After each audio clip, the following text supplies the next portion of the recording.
Hi guys, it's Kino. Welcome to another video. So in today's Pick a Card reading, we are going to be looking at predictions for your career in the year 2025. This is going to be our last of the 2025 prediction series. We've already done a general predictions reading where we looked at the major shifts and the major events coming your way overall. We also did a love life predictions reading, so I will have those linked down below if you haven't checked them out yet and you would like to. But today it's going to be completely focused on your career journey. So there are 4 groups for you to choose from today. I'm going to show you each of these crystals up close one by one, and please pick whichever one you feel drawn to the most. For my group number 1s, we have some Amethyst. For my group number 2s, we have some clear Quartz. For my group number 3s, we have some Malachite. And for my group number 4s, we have some blue Chalcedony. Okay, so as always, take all the time you need to pick. You can pause the video if you need to. I'm gonna go ahead and get started with number 1. Hi number 1s, so if you guys chose the Amethyst, this is going to be your reading all about your career in the year 2025. So we're basically doing the exact same format that I did for the love life reading. There's going to be 3 main parts to the reading. The first part is going to be taking a look at what's going on in your career at the start of 2025 and what's going on at the end of 2025 so that we can see what is shifting for you throughout this year. Then we're going to get a bit more personalized. So there's going to be a specific message for those of you who are wanting to stay on your current career path in 2025, and a message for those of you who are wanting to change career paths. You are very welcome to listen to both of these messages. For example, if you don't know what your plans are, or if you just feel like there's messages in both of these sections, you are very welcome to listen to both. However, if you want to skip one of these, I'm going to have timestamps down below that you can click on and just skip ahead. And then the last part of the reading is going to be a timeline of events from now through to the end of 2025 so that we can see more specifically what is going on for you. And then we have the extended reading where we're going to be seeing what is something that will help you reach your career goals in 2025 and what is something that could possibly hinder you. We are going to see what times of year will be the most significant for your career in 2025 and why. And then this last part is also going to be kind of personalized. So for those of you who are wanting to start a new career path in 2025, we're going to see what's the long-term potential of that new path you're considering. And then for those of you who are wanting to stay on your current path, we'll see what the long-term future is for you on your current path. So again, it's up to you if you want to listen to both of those messages or just one. But that is the reading that we're going to be doing today. Thank you so much for being here, and let's get into it. So what is shifting for you this year? Your start of year energy is house. We also have aragonite, keep a normal mind. And we have escape. Interesting. Okay. Your end of year energy is garden.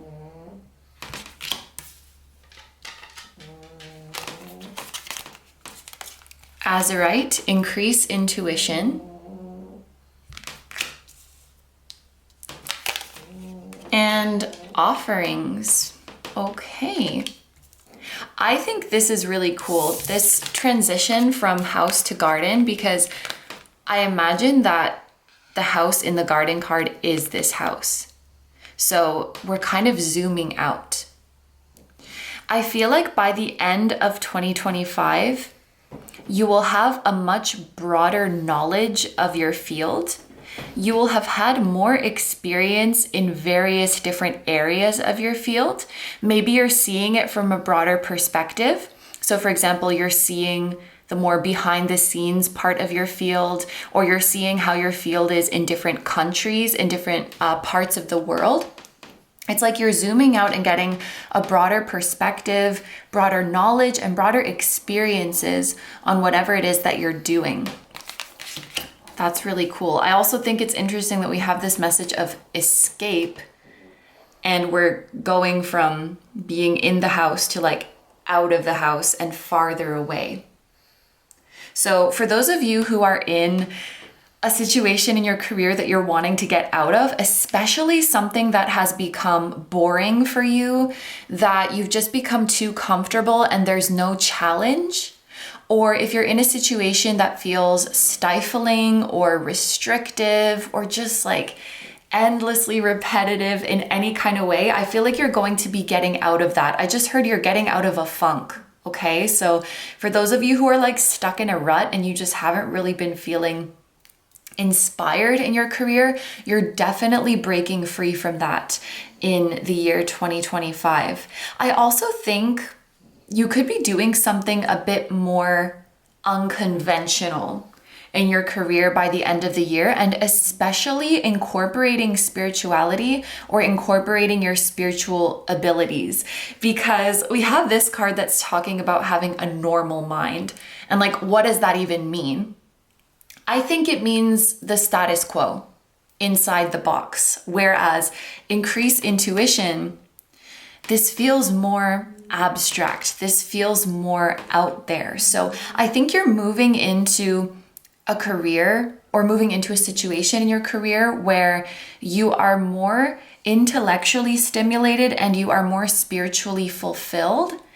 And you could be literally doing something in the spiritual field, or you are finding ways to incorporate your spirituality and your spiritual practice into the work that you do. And this adds an extra level of fulfillment.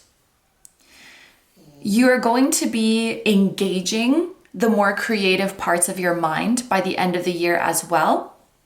So I kind of see you transitioning from a workflow that is more, very clear cut by the book. We just do the steps in order.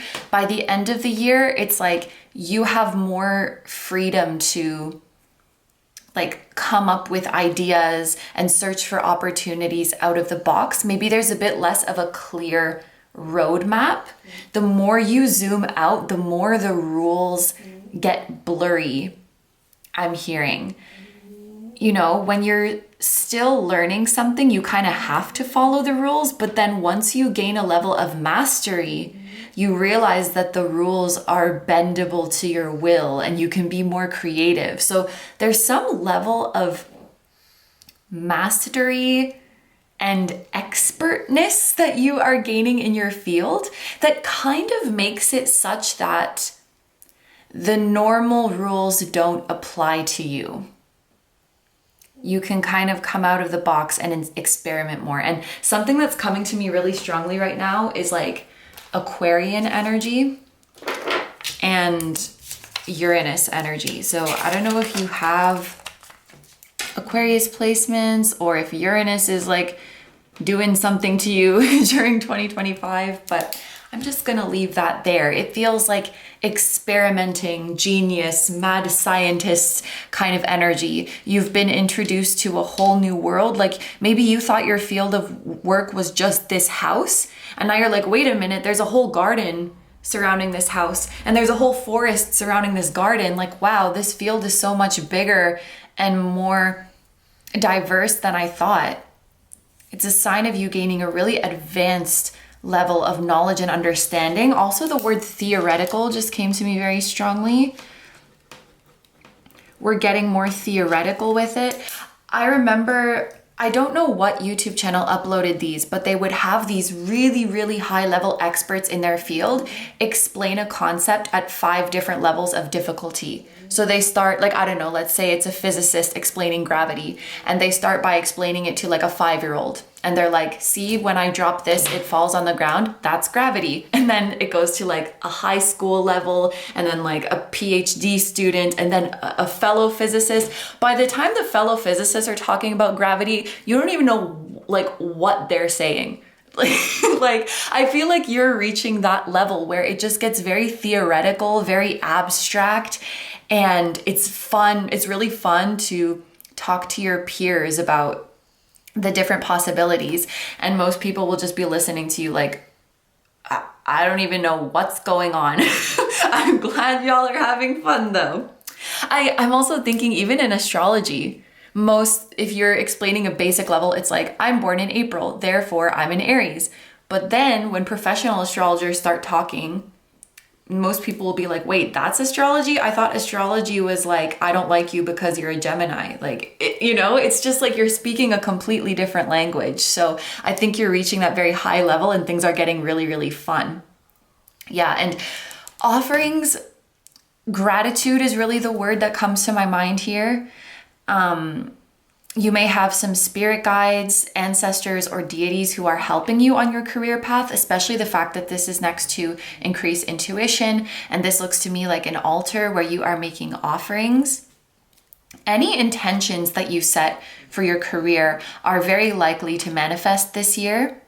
The divine timing is now, I'm hearing. Keeping your workplace clean and decorated nicely will really help you. You could be beautifying your workspace this year, or that's something that's really on your mind, like the aesthetic of the physical environment and how physically comfortable you are there. You're no longer seeing that as something frivolous.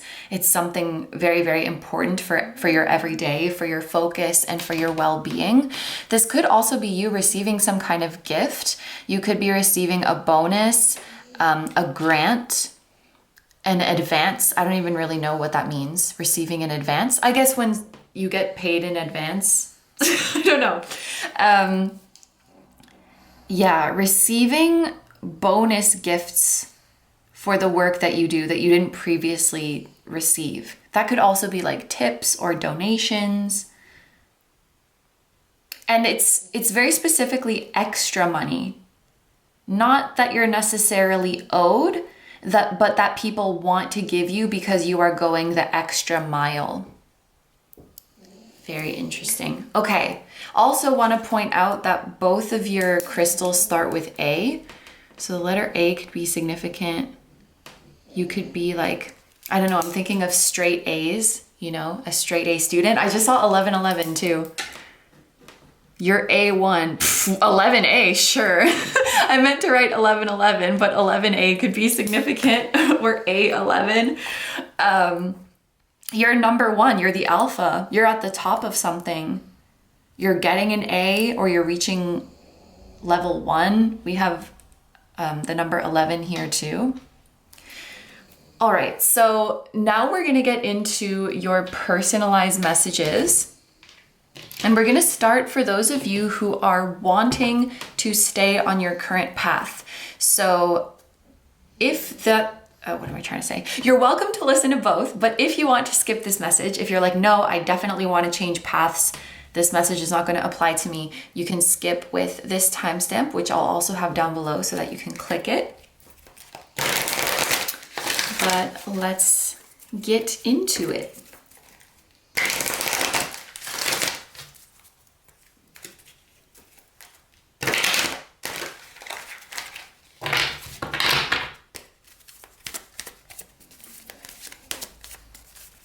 Okay, I'm also seeing something about your field.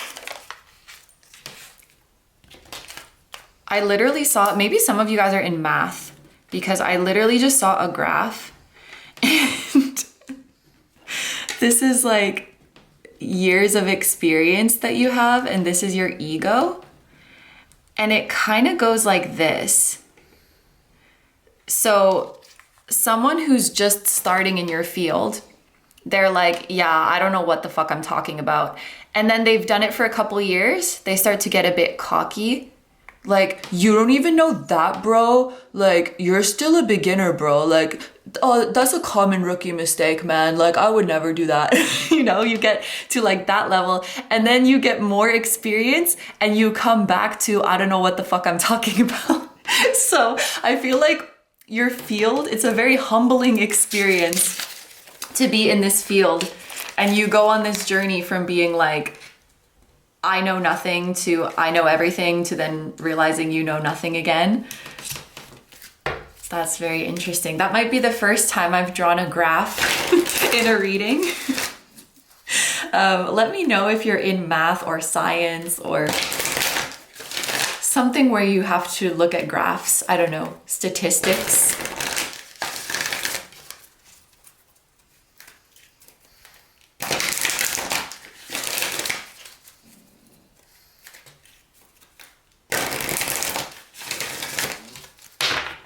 You also, I'm seeing like protective gear, like goggles, earplugs, I don't know, some kind of protective gear that you wear to do your job. I guess that could be spiritual protection too. You could say that like, I don't know, wearing an evil eye bracelet is protective gear. I guess you could say that. Okay. Message for those of you who want to stay on your current path. We have trust.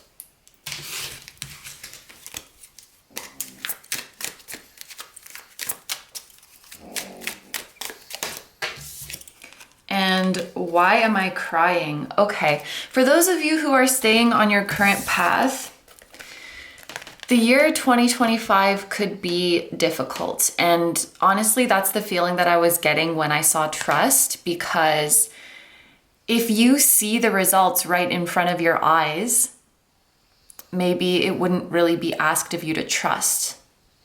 This feels like you need to have faith. You need to trust your vision. You need to trust the process. You need to trust that your higher self is guiding you and wouldn't lead you astray. And then we have, why am I crying? I feel like you're doing something that really means a lot to you and that you could be emotionally invested in. I don't know if you're literally crying or if this is more just indicating your emotional attachment or your emotional investment in the work that you do. And it could be kind of emotionally demanding or emotionally taxing to keep having this trust and keep having this faith. This why am I crying card could also be representing overwhelm. There may be some times, this is kind of a dramatic message, but I specifically heard, like, you know, when you're frustrated and you say like you want to hit your head against the wall, that kind of thing, like you could be trying something many, many times and it's like not working and you have to trust that that breakthrough is coming, because it's really just a matter of if you try enough times, one time has to be the time that you're going to get it. So this year is going to require trust from you. My eyes are going to this deer poking out in the corner. So deer could be a significant spirit animal for you. Let me see what my spirit animal book says about deer.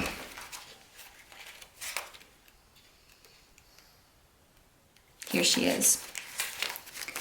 Deer on page 87. You've been involved in some aggressive, negative circumstances and need to seek out safe, nurturing situations and people. More than ever, you need to trust your gut instinct. You're poised for an enticing adventure, one that will take you down many different paths and lead to many important insights. Be gentle with yourself and others. Oh, that's very interesting. Maybe you have to believe in yourself when someone else doesn't, whether that's another person, an institution, a boss. It could be even family or people in your personal life.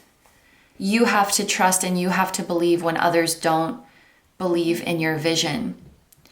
There's a lot of success stories like that of people who become wildly successful, and then when you interview them about the journey there, they'll say like, I got rejected hundreds of times, or nobody believed in what I was doing. And there's a feeling of maybe some of you will kind of be in an underdog energy where you have to be the one who believes in yourself the most. There's also a protective message from your guides about you need to know that there's a very clear line between fair and constructive criticism and someone being condescending to you, even if you're wrong, or even if what you're doing is a bad idea, or even if what you're doing won't work, there's a way to tell you that while still being kind.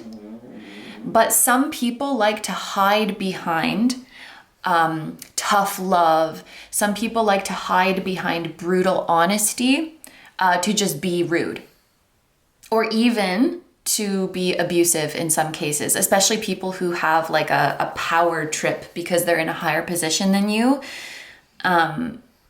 There is very much a way to critique someone while still being kind. And specifically for my group number ones here, there's a message of, if someone's critique of you is eliciting such a strong emotional reaction, it's not because you're being sensitive, it's because they're being a jerk. And someone might try to spin it of like, oh, you're being sensitive, I'm just being honest, like that's tough love and no, like if someone was giving you honest, kind criticism, you probably wouldn't be getting emotional like that. You would probably be grateful. So trust your emotions. Like, critique should not make you that upset if it's being delivered in a way that's genuinely helpful and kind. So don't blame yourself if you're reacting emotionally to that kind of feedback. That's definitely someone being a jerk and they know what they're doing. Okay. Let's roll some dice for you. We have the number 2. Okay, that's a good sign. And the sign of Virgo. Okay, as long as you have a plan, like as long as you have a method to your madness, and as long as you keep going, that's it. You're going to be successful. Absolutely. By the end of this year, you're going to be celebrated.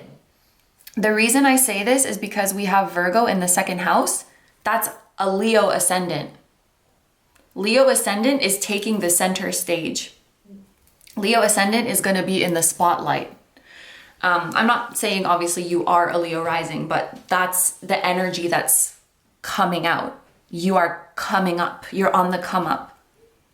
You will be that success story that one day says like, oh yeah, these people didn't believe in me, and everybody's jaw is dropping. What do you mean they didn't believe in you? What you're doing is iconic. It's revolutionary. It's groundbreaking.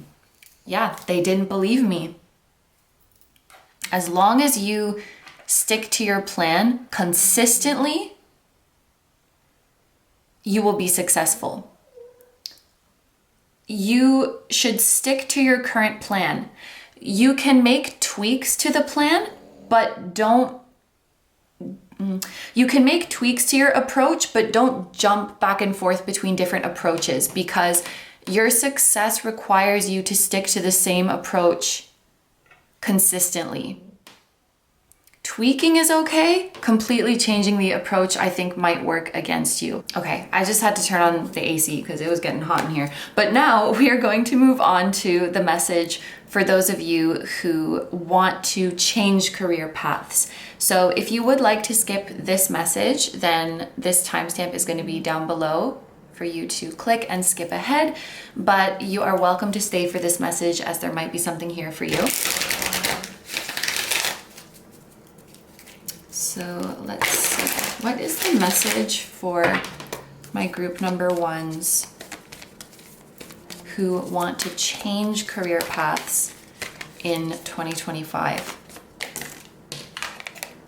Yes, okay. Very straightforward. There's 2 yes cards in this deck. This is the one that has an exclamation point, so it's a much stronger yes, it feels like. If you're thinking of changing paths, your guides seem to be very excited about that idea, and they're strongly affirming that you should go ahead with that. And I do like that this angel is holding a sun and a moon in both hands. It's giving me the feeling of you've really weighed the pros and cons of this choice. You've really weighed your options, and you are likely fairly certain, or maybe you're 100% certain that this is the way to go, and your guides are confirming that. I love to see that. What else? My group number ones who want to change career paths. What else do they need to know? The sun and moon, for some of you, it could also be confirmation of you doing something completely opposite to what you have done before. Ah! Look at this. Yes, you are incredible. Do you know that? Your guides are literally affirming that this change is going to be incredible for you. You're going to do an amazing job, and it's really going to allow you to shine. I feel it's going to allow for your natural talents and your natural gifts to come out. And whatever you're doing, it's really affirming for you in terms of your self-esteem and really believing in how competent you are, how talented you are, and how much you can make a difference. You are going to feel like a fish in water.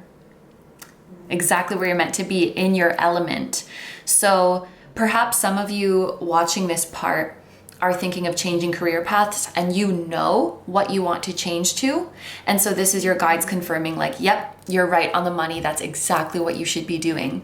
For those of you who just think like, I want to change, but I don't know to what, you need to know that you're going to find it in 2025. You're going to find the thing that really lights you up, that really feels like, oh my God, this is what I'm meant to be doing.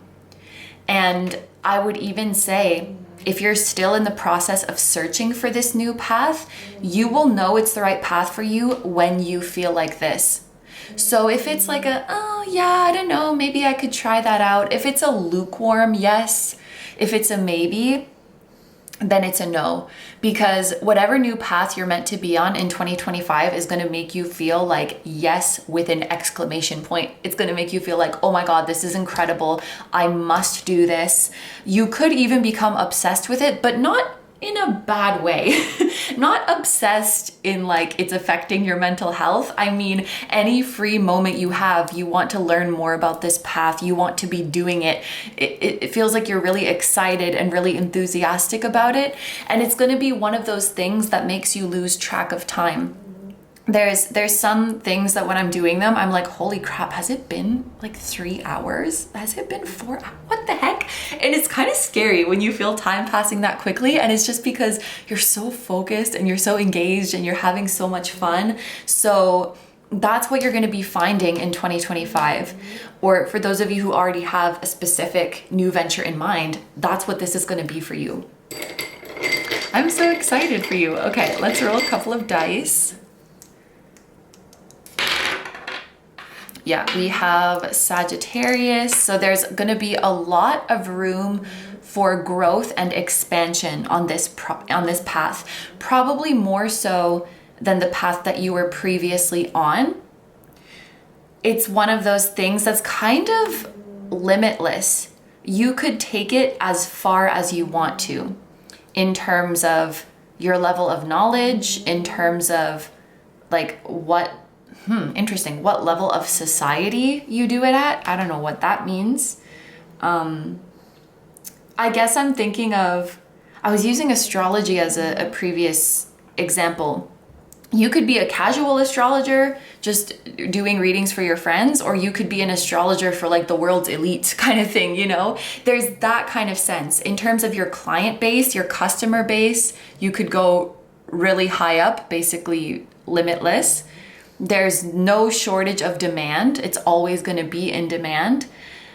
I don't know if I already said this, but your income could also be technically limitless. Like there's technically not a cap on it. For some of you, this could be indicating working in another country, working abroad, or getting to travel for work. That could be a confirmation for some of you. It could also indicate a level of work-life balance that allows you to do all the world travels that you want to do. So you don't have to choose between like committing to a job versus having the freedom to travel. Oh my gosh, and we have Jupiter too. Sagittarius is ruled by Jupiter, so it's kind of a similar energy of growth, expansion, also abundance. There's really a sense of not having a cap. there's no cap on the amount of money you can make. Maybe it's passive income, or maybe I'm also thinking of a realtor who gets, you know, they would get a certain percentage of whatever they sell. So if they're selling I don't know, like a what do you call it? A big apartment complex or a big shopping mall or a big commercial lot or something like that, then the commission is going to be really big. So something is kind of limitless in terms of the abundance that you can generate, which is very exciting. And this is going to make you feel alive, okay? So for those of you who are still looking for this new path, look for something that makes you feel alive, and look for something where there's people you can look up to. Like you feel that there's role models or someone you can look up to in this field who are humble and who share their knowledge freely. There's something about this field, it's not going to feel exclusionary to you. Interesting. You're going to feel welcomed there because people can tell you're really serious about it and you're really enthusiastic about it. And so they readily share their knowledge with you. You won't get a sense of gatekeeping. That's another way to put it. Okay, so this concludes the personalized messages. So let's get into our timeline now.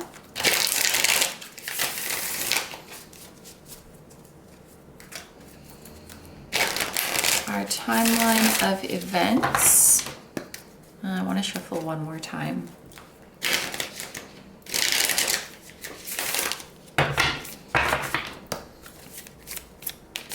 What is the timeline of events for group number one's career in 2025?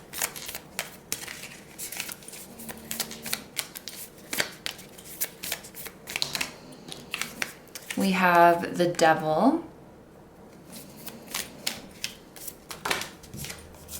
Then we have the Hierophant. We have Strength. Oh my gosh. And the Two of Swords. 3 out of 4 major arcana. That's crazy. And then I also just want to mention at the bottom of the deck, we have the 9 of Wands, which definitely my group over here who listened to this message, this will resonate with you because, I mean, if you resonated with this, you'll resonate with this message because this is really like you're in the final stretch of something. You're so close to your breakthrough and to reaching your goal. And this is a time where you just have to push through. You just have to keep pushing through the final stretch. One more like difficult period to endure, and then you'll reach your goal. That's maybe what, that's maybe what the energy that you're in right now. And that may continue on into the beginning of 2025. Because what I see is, yeah, this goes here. Someone who's been on a long journey through a desert. They're looking for their oasis. Maybe there's something you hoped that you would have accomplished by the end of 2024. And so when January 1st comes around, it might feel like a bit of a failure to you. I'm not saying it is, but it might feel that way because I do kind of see you coming into the new year with a bit of feelings of doubt, wondering if you're cut out for this path, wondering if you're made for this, if you're good enough. But there is good news about this. Any self-doubt or feelings of not being good enough, any imposter syndrome that you're experiencing, it can be remedied through 3D experiences.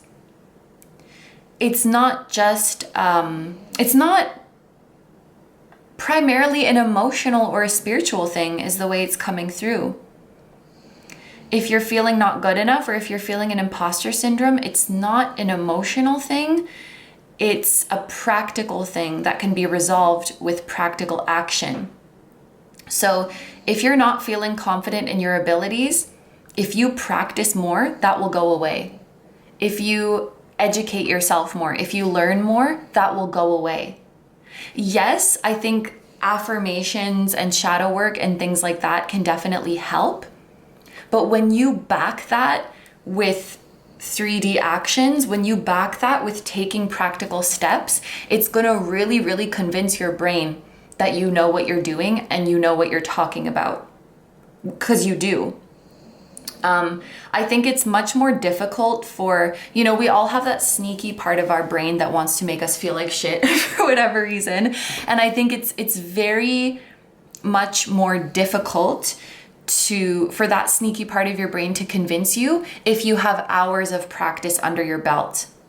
If you're like, shut up, I've read like hundreds of books on this. I've practiced this for hundreds of hours. Like, you cannot convince me that I don't know what I'm talking about. I literally have proof.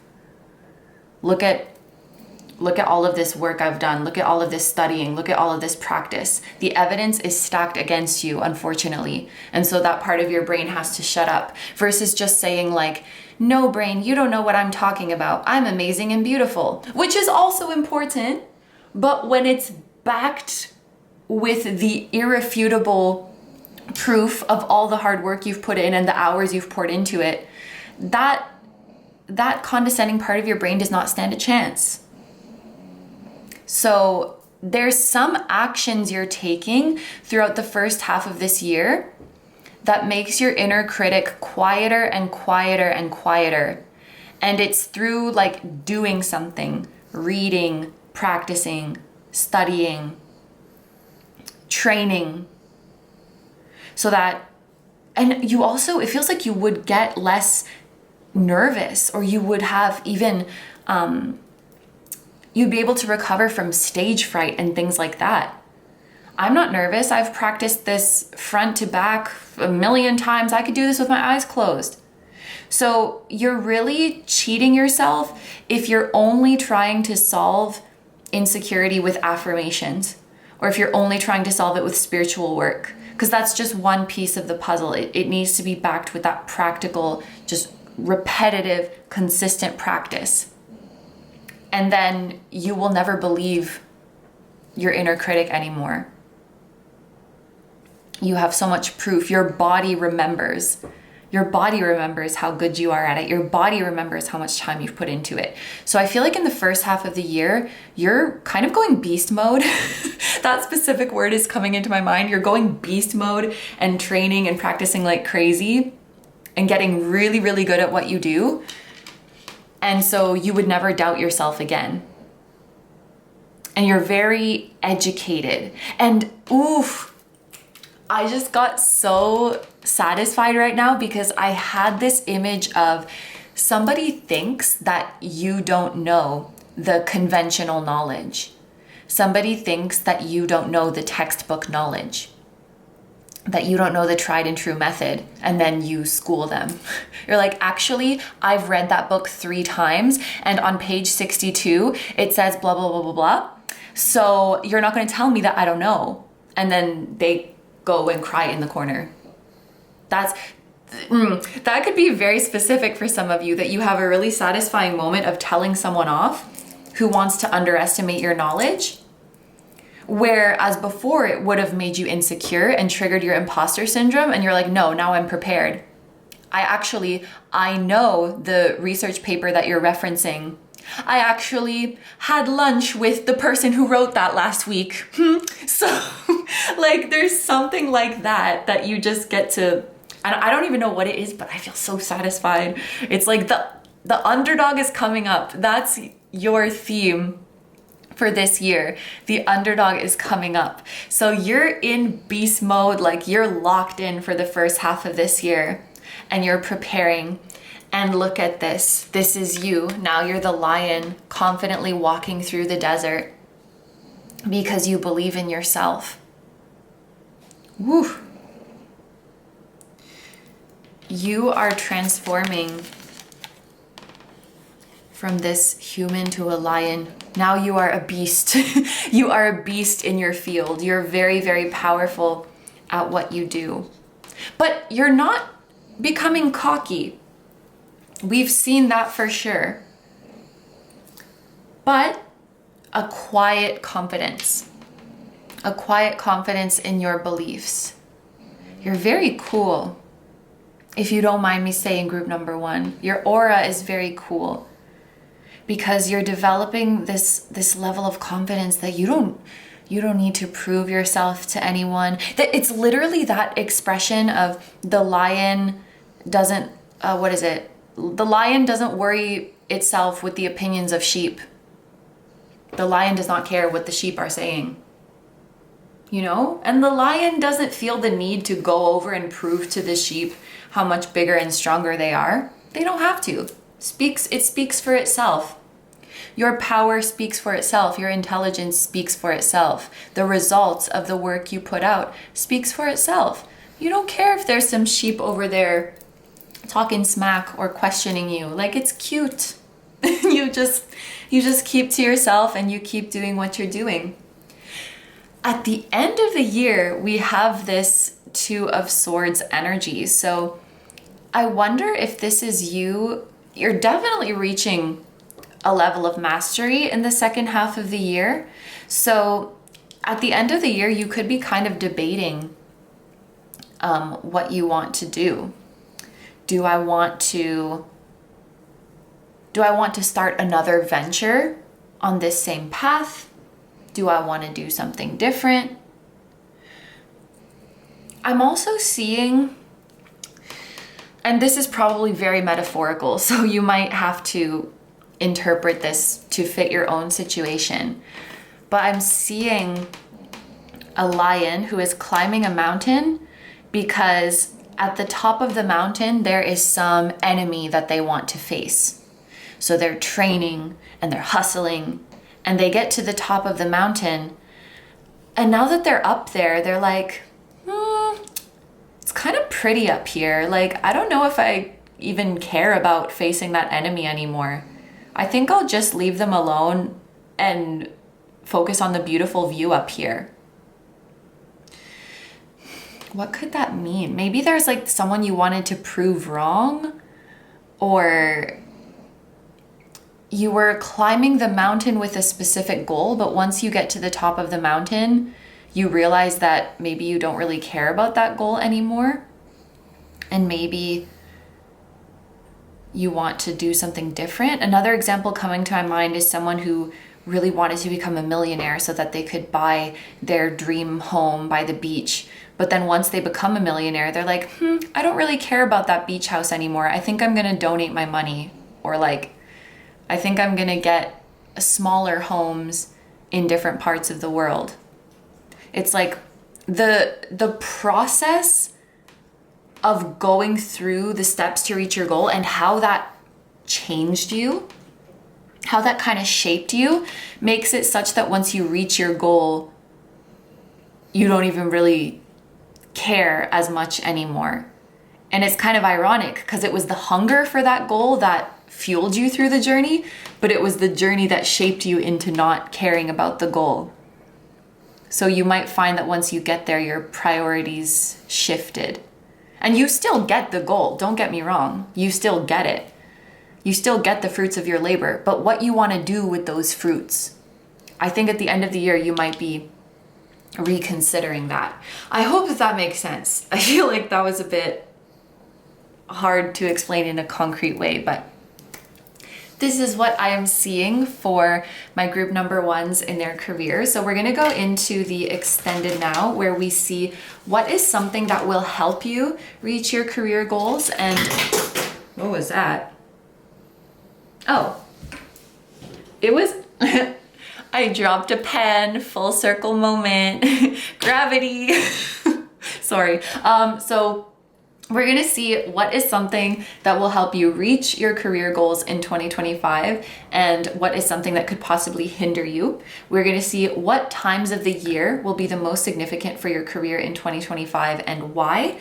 And we're going to see the long-term potential of whatever path you're choosing, whether that's to stay on your current path or to choose a completely new one. We're going to see the long-term potential for you. So if you would like to join me in the extended, that's going to be linked down below in the description as well as in the pinned comment. However, if you're going to leave the reading here, I want to say thank you so much for letting me do this reading for you. I hope you have a wonderful day or night whenever you're watching, and I wish you all the best. Please take good care of yourself, stay healthy. Don't forget to like, comment, and subscribe if you feel like doing that. If you enjoy my content and you'd like to find me elsewhere, I'm going to have linked down below my tarot reading Instagram, my personal Instagram, my Patreon, where we now have over 100 exclusive pick a card readings, which are just like the ones on my channel. And we have 2 new ones every month. They are timeless, so you can check them out at any time. And you can also decide on the topics for future readings. So that's going to be linked down below. And my music channel, which includes the intro song of this video, that is an original song. And I'll also have my latest release linked down below. Thank you guys so much for supporting me, my channel, and everything I do. I really, really appreciate having you here, and I'm sending so much love to you, to your higher self, to anyone who appeared in this reading, to their higher self, and to your spirit guides, your spiritual team, and all of your loved ones, both here on earth and in the other realms. And I will see you guys in the next one. Bye-bye. Hi number 2s. So if you guys chose the clear quartz, this is going to be your reading. As I was getting ready to film your group, one of my press-on nails fell off, and it was my left thumb. And I just had this random thought of like, I wonder what the spiritual meaning is of the left thumb, and like maybe there's a message in there for group number 2. So I thought, why not? Let me just look it up.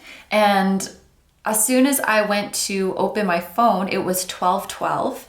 So 12:12 could be a message or a synchronicity that comes up for you guys. And then I just wanted to show you some of the stuff that came up in case there's a message there for you. So it says, unlike the left thumb, which is associated with love and relationships, the right thumb is more about independence, wealth, and power. So maybe there's a focus on love and relationships for you with the left thumb. Then I scrolled down and I saw, what is the left thumb myth?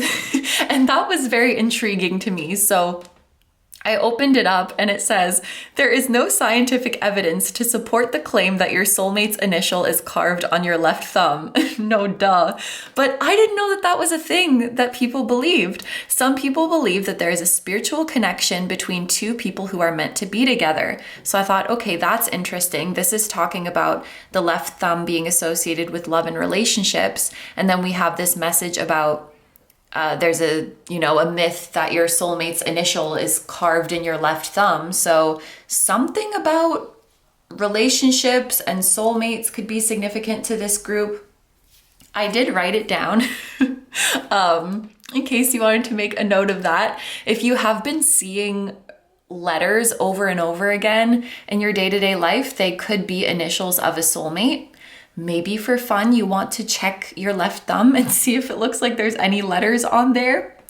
And yeah, the number 1212 could be significant as well. So I'm just gonna leave her here and let's get into your reading. So I'm basically doing the exact same format that we did for the love life reading. I just saw 222. Okay. As I'm talking about a love life reading, okay, there's probably some of you need some love messages or need to be focused on your love life right now, because that's like the 3rd love message that has appeared and we haven't even gotten into the main reading yet. So there's going to be 3 different parts to this reading. In the first part, we're going to look at what's going on for you at the start of 2025 and what's going on for you at the end of 2025 so that we can see what is shifting in your career throughout the year. Then we are going to get some more personalized messages. There will be a message for those of you who want to stay on your current career path this year, and a message for those of you who are wanting to change to a new path. Of course, you are very welcome to listen to both of these messages. For example, if you're unsure what you want to do, you might want to listen to both, or if you just feel like there's messages for you in both of these parts. But if you would like to skip one of them, there's going to be timestamps down below that you can click on to skip ahead. And then the third and final part of this reading is going to be a timeline of events that are unfolding in your career from now through to the end of 2025. So that's going to be the reading here on YouTube. We also have an extended today where we're going to see what is something that will help you reach your career goals in 2025 and what is something that could possibly hinder you. We are going to see what times of year will be the most significant for your career in 2025 and why. And finally, this last part is also going to be personalized. So for those of you who want to do a new path in your career this year, we're going to see the long-term potential of that new path.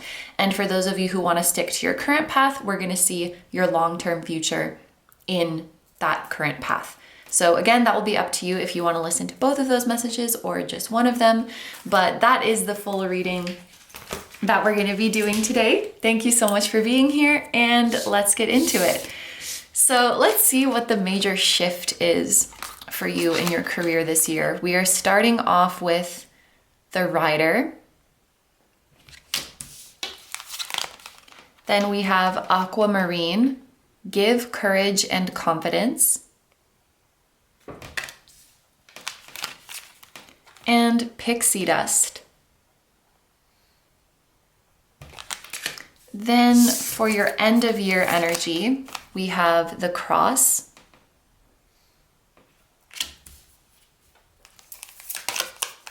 Amber, Organize My Mind,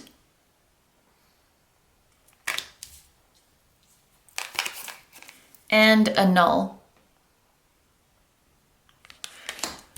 Okay. This is a pretty clear message, so you will probably know pretty quickly if this is your group.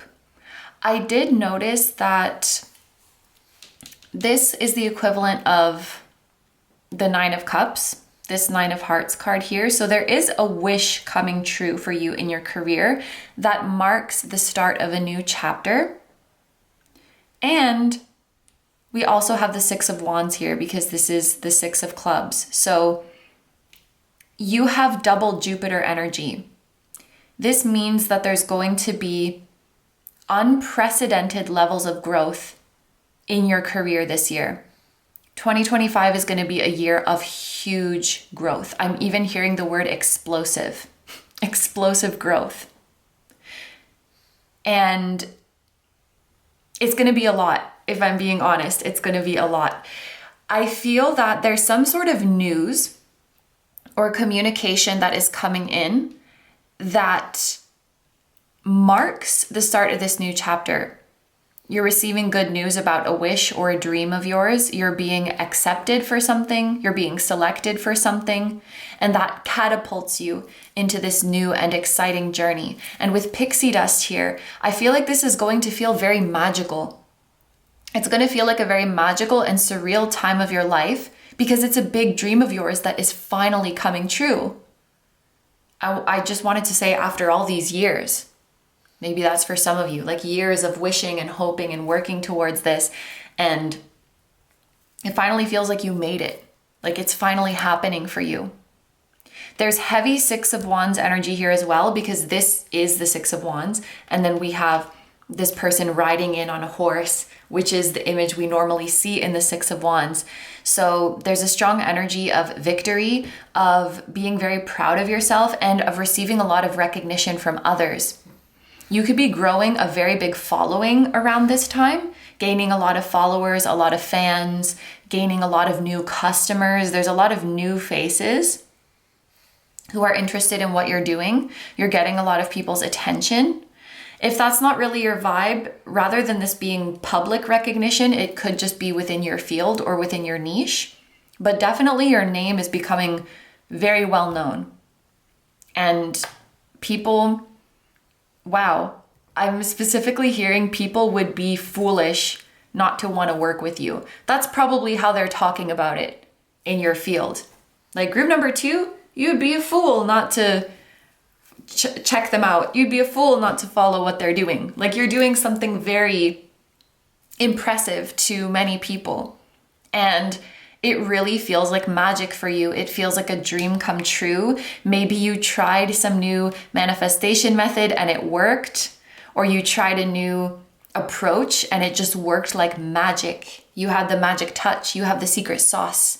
I think you're really feeling on top of the world, and we have this aquamarine with give, courage, and confidence. So whatever you're being offered here, I feel like you're just going in and fully committing, and bravely so. You're just feeling really confident about yourself and just feeling like everything's going to work out. So there's a high level of optimism here. I feel like the year starts off really, really happy. And then we get to this end of year energy, and we have the cross, which can talk about a lot of things, but here it feels like a responsibility, a burden, a cross to bear, so to speak. The expression with great power comes great responsibility is coming to my mind. You're starting to see both sides of this journey, like the good and the bad. But what I mainly feel with this cross energy is something that was once so fun and so full of passion. At first, having that become your career, or becoming like a big part of your career, it feels like this magical wish come true. And I feel like this is when you start to experience some of the side effects of that, so to speak. Mm-hmm. Because there is the aspect now of there's all this pressure, there's all this expectation. So an example of this would be like, I don't know, let's say you made music and at first nobody was really listening to it, and maybe that was disappointing, but now that so many people are listening, it's like, oh my gosh, now all of these people expect something. And now I feel all this pressure that I have to keep outdoing myself, or I have to maintain the momentum that I've built. Otherwise, people are going to say that I fell off, or they're going to say that I flopped, or I'm going to disappoint them, or they're going to say that like the old me was better. Whereas before, I could just create freely and there was no pressures, there was no expectations. I wasn't really being scrutinized. So there's something that you used to dream of that by the end of the year kind of feels like a burden. It could also be having to do it consistently. Now it's become like a job. Now it's become like a chore, versus before when you could do it when you truly felt inspired to. I can use the example of a content creator who maybe at first they just made content whenever they felt like it. But now that they've blown up and it's become their career, and yes, it's like a dream come true, but now they feel that pressure of, I have to be regularly making content. Otherwise, like, people are going to lose interest, or they're going to be, wondering where I am, and I have to show up for them. There's all of these new obligations that weren't there before when your passion becomes your job. So that it's a very specific message. It's like you're getting some opportunity where you're getting to do your passion, and at first it's really, really exciting, and by the end of the year maybe you're just feeling a bit tired. And I'm not saying that you're not grateful or that you don't like it anymore or anything like that. And maybe in fact it might be difficult to talk about your struggles because you don't want it to sound like you're just complaining and you're not grateful, but there is a sense of what you once loved to do and used to be so exciting and passionate now feels a bit like a burden or an obligation or a responsibility. And maybe that's just part of the reality of doing this for a job. And I don't know, it's like you have to think about it. You're not saying you want to quit. You're not saying you don't like it anymore. It's just I have to organize my mind. Maybe I just have to get used to this new reality. Maybe it's never going to feel the same, and that's okay. Like, I just have to find that comfortable zone. I have to find my balance of accepting the reality that this is a job now, and that comes with pressures and responsibilities and expectations. But it still is something that I love and I can kind of find my happiness somewhere in there. We do have a null here and someone's ripping up a paper. So maybe it's a certain contract that you want to get free from. Or maybe, honestly, maybe there are days where you think about quitting. That's allowed, that's valid. And again, it doesn't mean that you don't love what you do. It could just be that some days the stresses get a lot. I just think that maybe by the end of the year, this dream, now that you're living it, has lost some of its magic.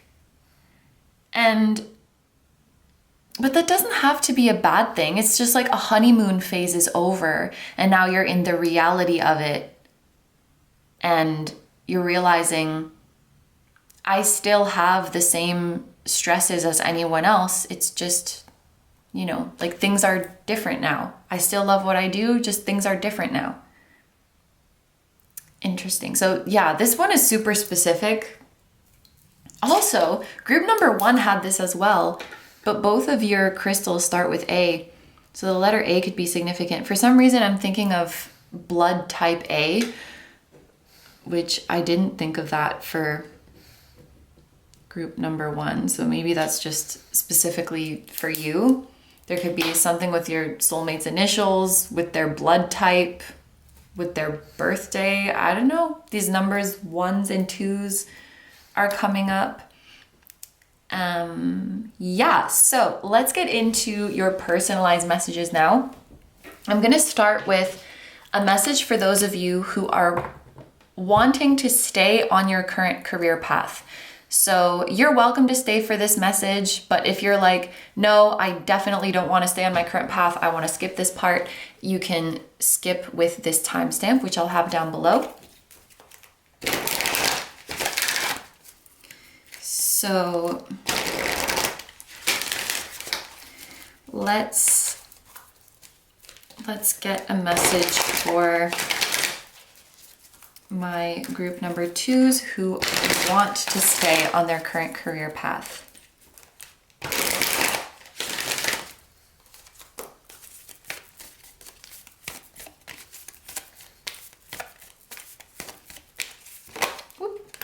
Okay, a card that says remain positive, it flipped over, but it didn't come out. So I'll just make a note of that. We have helpful people. Remain positive, helpful people. So that kind of translates to me as do not fear, help is on the way. Okay? You don't have to do something alone. Don't compare your individual efforts to the efforts of someone else who got a lot of help. That's also a message for you. Ooh! I don't know if that was on camera, but when this card came out, it was like, whoop, like it did a jump. Maybe you'll be able to make unprecedented advancements in your career because of the help of others. Some of you, oh my gosh, and then ask and you shall receive. So literally, if you ask for help from others, you will receive it. I was just about to say, I was picking up on a kind of wary energy from some of my group number 2s, wary to receive help because maybe you're worried that you'll be obligated to something that you don't want to be, or like tied to an agreement that is not favorable for you. Doing things alone gives you more freedom and independence, but getting help from the right people could really help you go far. Let's roll a couple of dice. Yeah, okay, we have the number 8, which 8 is also a number that can talk about abundance, but because these are astro dice, I'm thinking of the 8th house. The 8th house is literally like shared assets, joint assets with someone else, joint ventures with someone else. There's a level of intimacy there because it's like you're depending on each other. So this year might be about getting over your fear of, you may have commitment issues, but in your career, like committing to a long-term collaboration with someone, committing to a long-term contract with someone. Or like you may be wary of contracts, or you could also be wary of receiving help because of a past experience where that backfired for you. So maybe in the past someone helped you out and then they sort of dangled it over you, and then you felt there was a power imbalance. They're like, oh, well, I'm helping you, so you have to do whatever I say, kind of thing. Someone helped you and then they expected something in return that they weren't really entitled to. Like there could be, because this kind of 8th house Scorpio energy, it is also making me think of shadows, maybe unpleasant experiences from the past that are making you wary of asking for help. And so a theme of this year could be getting over that. We also have Virgo. Yeah, it's like getting help from the right people. And it's interesting. I feel like Virgo energy loves to be helpful and loves to be useful. And I'm not saying, for those of you who have Virgo placements, I'm not saying you have to help everyone and be useful to everyone, but that is an energy that is in the Virgo archetype. It wants to be of service.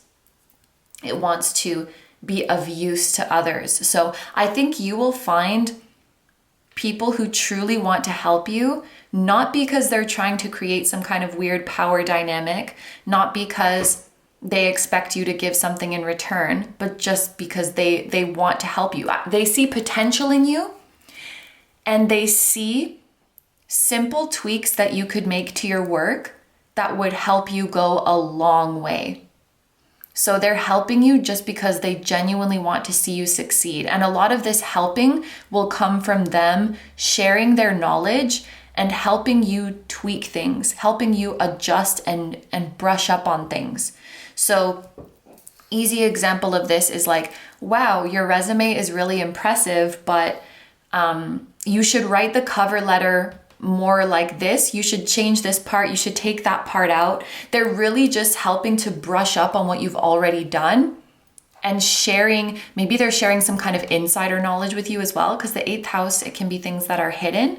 So maybe someone's helping you who knows what industry people are looking for, and they can help you tweak what you're doing to please the right people. Yeah, giving you that kind of insider knowledge. Is there anything else? The people who are destined to help you and the people you're meant to work with. Okay, I don't know why this is coming through. Look out for someone who has an unusual fashion sense, who's going to help you, or even what even really is a bad fashion sense? That's so subjective. But someone who, when you see the way they dress, you're like, oh, they clearly don't care about keeping up with the fashion trends. Not judging. I'm the same. I'm dressing like not in the trends all the time. And not even as a fashion statement, just because anyway, you get the picture. Someone who has an unusual fashion sense, and someone who they're not really attached to the advice that they're giving you. They're just sharing what they know. So for example, if someone's telling you advice on how you can make more money, this is not actually a person who cares about making money. They just happen to know this information. They just happen to know it to be a fact. Whereas maybe most people who know this information, it's because they really care. But for them, they're just like, oh, I just know this info. If you wanted to impress the boss, this is how you would do it. I don't care about impressing the boss, but if you wanted to, I happen to know this knowledge. Look out for that type of person. That's who's going to help you. Interesting. Okay, so next we're going to go to the message for those of you who want to start on a new path. You're welcome to stick around for this message, but if you want to skip this message, then there will be this timestamp down below that you can click on to skip ahead. my group number twos who do not want to stay on their current path and want to do something different.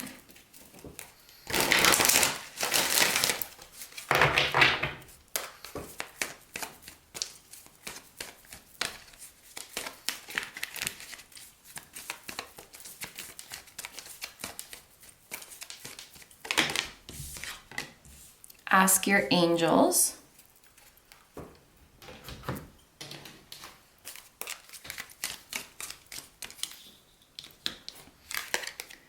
Oh, interesting. Ask your angels, and I've lost faith, and also at the bottom of the deck, I just want to know why. I feel like many of you who are wanting to do something new, I mean, of course, take this if it resonates, but what this looks like here is a lot of you who are wanting to do something new, it may not necessarily come from the desire for the new thing, but more so a desire to get out of your current situation.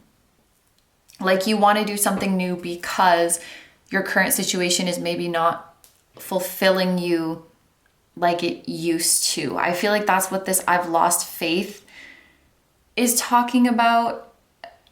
It could also be that you've lost faith in the idea of the new path working out, or you've lost faith in the idea of discovering something that you will actually enjoy to do. You've lost faith in the possibility of new opportunities finding you, and maybe wondering why this is happening to you in your career journey. Like, what is the lesson that I'm supposed to be learning? And I feel like throughout this year, you will likely be consulting with your angels, with your spirit guides, with your higher self, really thinking about the spiritual meaning behind what you're going through in your career. Like, what is this trying to teach me? What is the point of all of this? So a lot of your career journey, it feels like an inward soul-searching journey during the year of 2025. And I think you're actually encouraged to consult frequently with your guides, with your angels, with your higher self. They may be able to help you restore your faith and help you understand why things are unfolding in this way. Okay, so there's senses of confusion, discouragement for those of you who are wanting to start a new path. We have the number 5. This is the 5th house. So maybe we've lost faith in the idea of doing what we're passionate about, or even just doing something we would enjoy. Maybe there's even some of you who are feeling like you're gonna give up on the idea of doing something you enjoy for a career, and you're like, I'll just find something that provides security. I'll just find something that makes ends meet for me. Maybe some of you are saying, I just want to know why I have this wish in my heart. I just want to know why I have this passion in my heart if it's been so difficult. Am I meant to do this new path or not? It feels like there's a lot of, feeling lost, feeling confused. And I feel like it sounds bad for me to say it's meant to be this way. Like, I don't want to say you're meant to be confused or you're meant to be lost, but I do feel that this period provides a great opportunity for inward soul searching. Woo! Let's try that die again. Saturn. Oh, wow. Saturn that flipped to the south node. So we could be feeling blocked, we could be feeling stuck, feeling like life somehow keeps bringing us back to the same place over and over again. And we want to know why this is happening. So for those of you who are wanting a new path, you might be feeling like it's hard. It's hard to move forward. But rather than, the reason this energy is promising is because if you had actually given up, you wouldn't be asking your angels. I'm thinking of a story, but I don't know if I should tell it. But basically, okay, I can tell it without actually telling it. But basically, okay, imagine you told someone something that is kind of unbelievable. And then that person says to you, oh, if that's true, then prove it. The fact that they're saying that means that they want to believe it. They believe there's a possibility that it's true. If they didn't believe it at all, if they were like, that's BS, they wouldn't ask you to prove it because they don't think you can. So the fact that you're asking your angels for a sign, the fact that you're asking your angels for a confirmation, even if you're saying, angels, if this is not meant for me, just show me. That means deep down you still believe it's possible. Because if you had completely given up, you wouldn't even be talking to them about it. You would just be like, this is BS, and you would move on yourself. So when I look at this, I see that actually you have not lost faith. Because people who don't have faith don't talk to their angels. They don't ask their angels. You have faith. You have hope. You understand that it's possible for things to work out the way you want them to. So maybe in fact you're in a much better place spiritually than you might give yourself credit for. And I mean, we see that things are going to turn around for you, but there's a lesson in faith, and there's a lesson in trusting your journey and understanding the reasons why you might be in certain situations at different stages of your journey. It's not that the universe is just holding you back because it likes to tease you. There's some lesson to be learned, there's some insight to be gained. It's never just to torment you, and I feel like that's something you're learning, or it's never just to punish you or something like that. Okay, so that marks the end of the personalized messages. So we're going to get into your timeline of events now.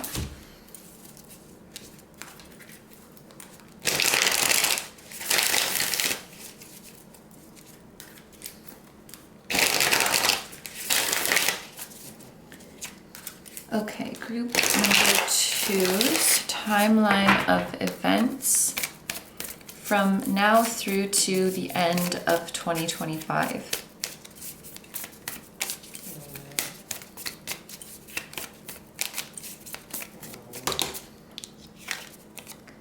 Okay, we have the 8 of Cups.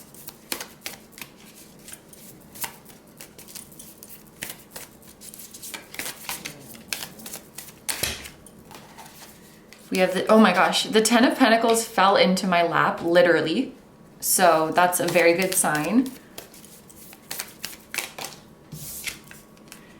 The Tower.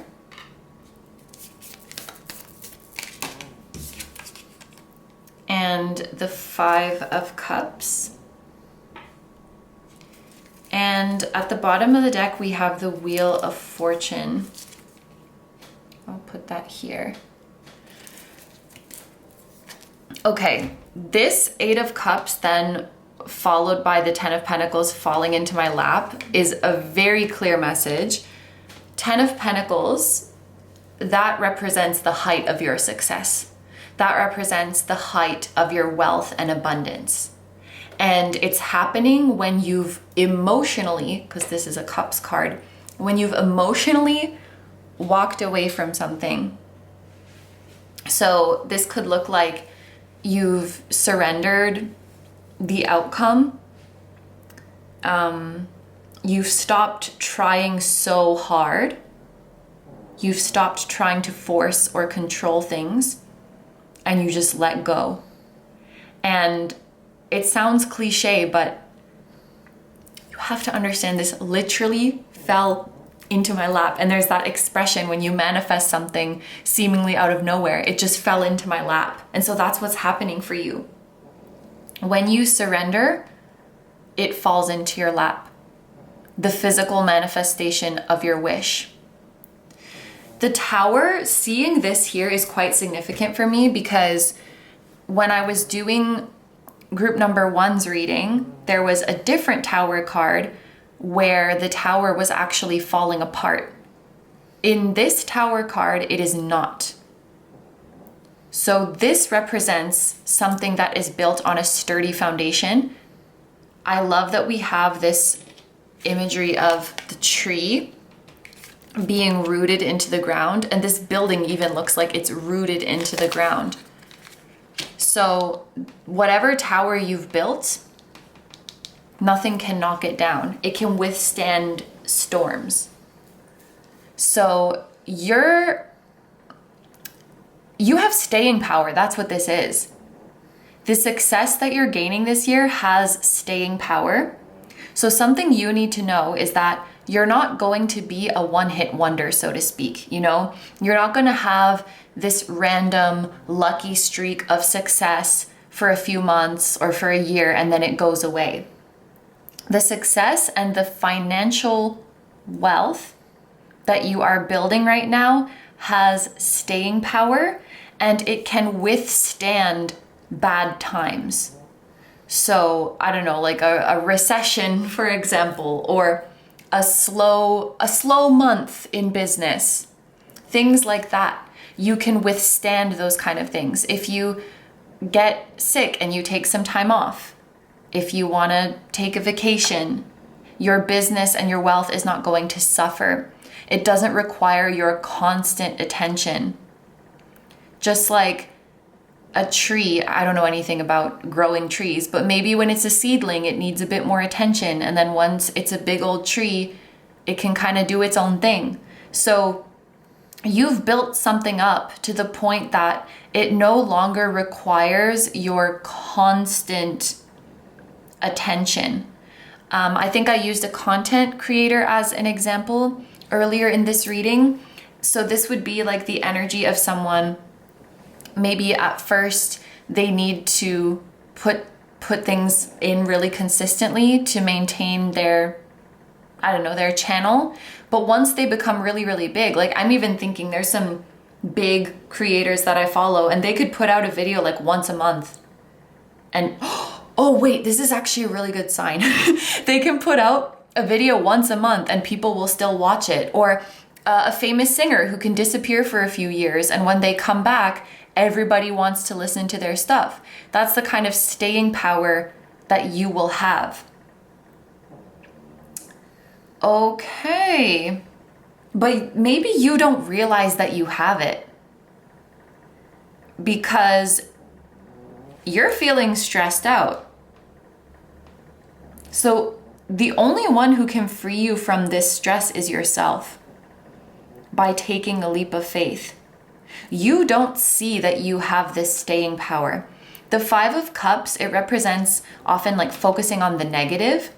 So we often see someone who is looking at the spilled cups and not seeing the perfectly good cups full of water. This person is sitting on a chair and they're looking away. They need to change their perspective. How would you know that you have staying power unless you test it out? If you're a content creator and you're so afraid, if I take a break, I'm gonna lose everything I've built, how could you ever have a chance to see the opposite being true if you don't let yourself take that chance? How can you even say that's true if you've never done it before? You need to learn that you have staying power. You need to learn that even if you did take some time away, you could come back and be just as successful, just as influential, just as wealthy. But you'll never see that if you don't take that leap of faith to do it. And so I feel like a lot of this stress that you're feeling later on in the year could actually be self-inflicted, and it could actually be based on just a story that you're telling yourself.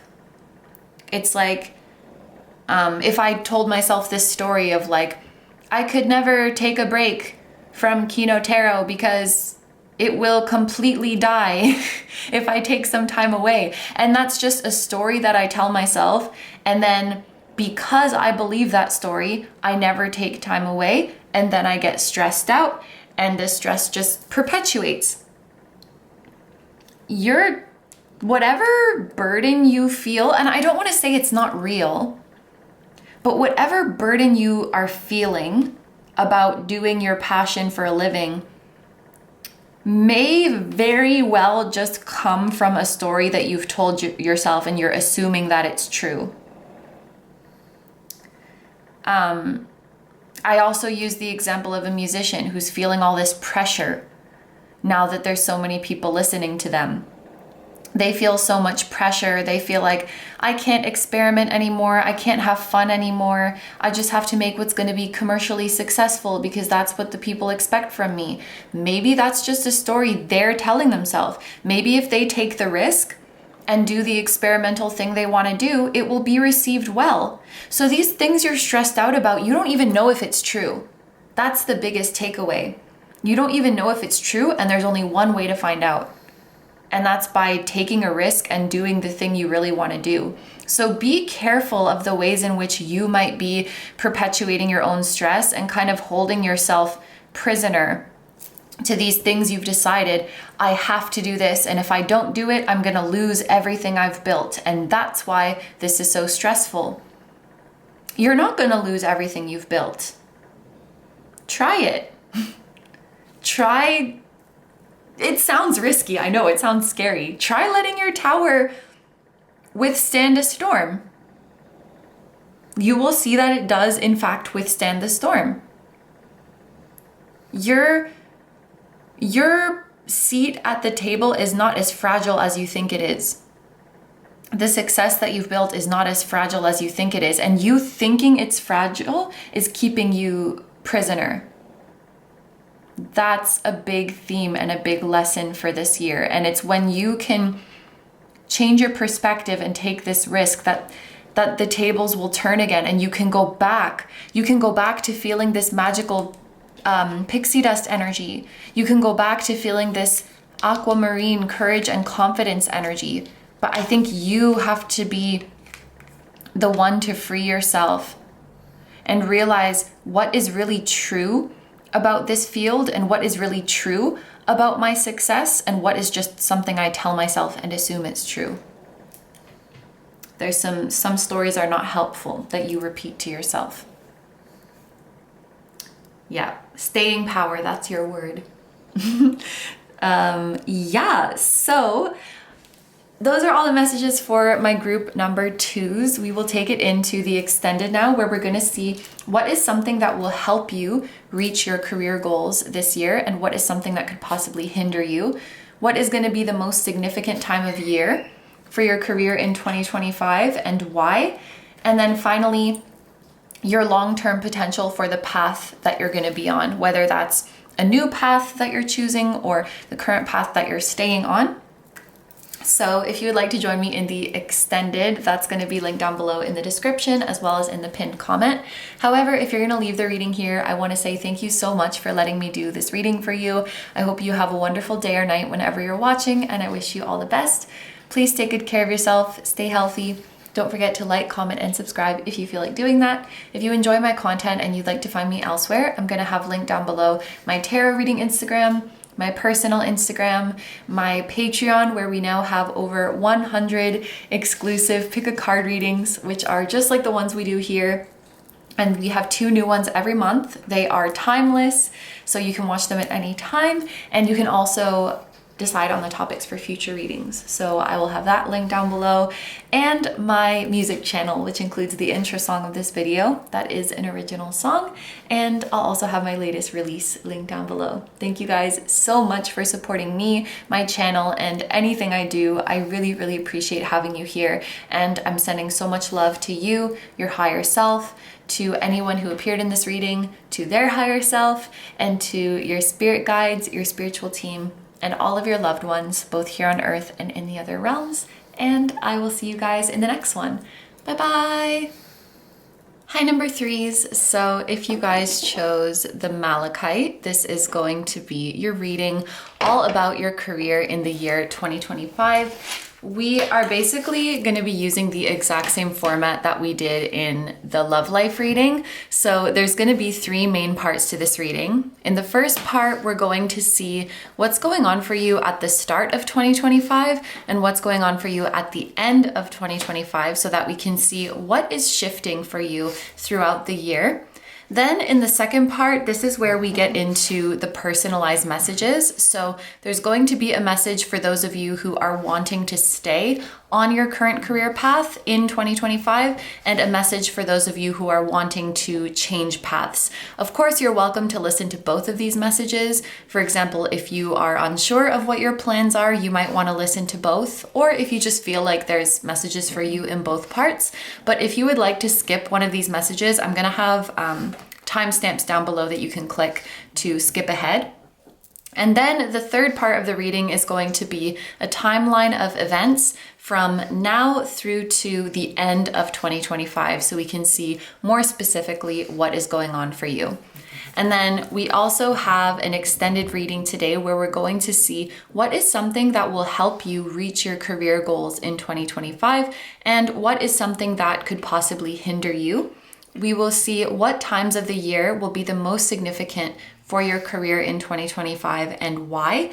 And this one is also going to be a personalized section. We're going to see the long-term potential on your path. So if you're choosing a new path, we'll see what the potential is for that new path. If you are staying on your current one, we will see what's in the long-term future on your current path. So that is the full reading that we're going to be doing today. Thank you so much for being here, and let's get into it. So what's going on for you at the start of 2025? We have the Tower, Sodalite, Realize the Ideal, 222 as I'm holding up the Sodalite card. That seems relevant.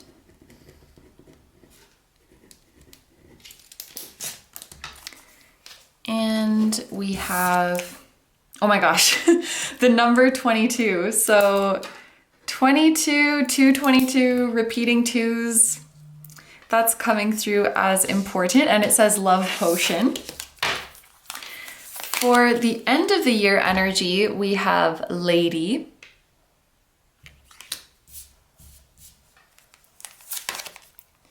Aventurine, Increase Confidence, and Twin Rose. Okay, so there's some love energy going on here, because this together makes me think of like a divine counterpart connection. So your divine counterpart could have something to do with your career journey, or you could be meeting or coming into union with them through your career journey. That energy is definitely present, and that's probably a confirmation. So let's get into it. I think it's interesting that we have this transition because the Tower feels like some kind of formal institution. It feels like some kind of established structure or organization. And then the Lady is just a person. So for some of you, I feel that this is a message about you possibly leaving an institution by the end of this year, or becoming more independent, where you're not working for a big organization anymore, or you don't have to rely on a big organization anymore.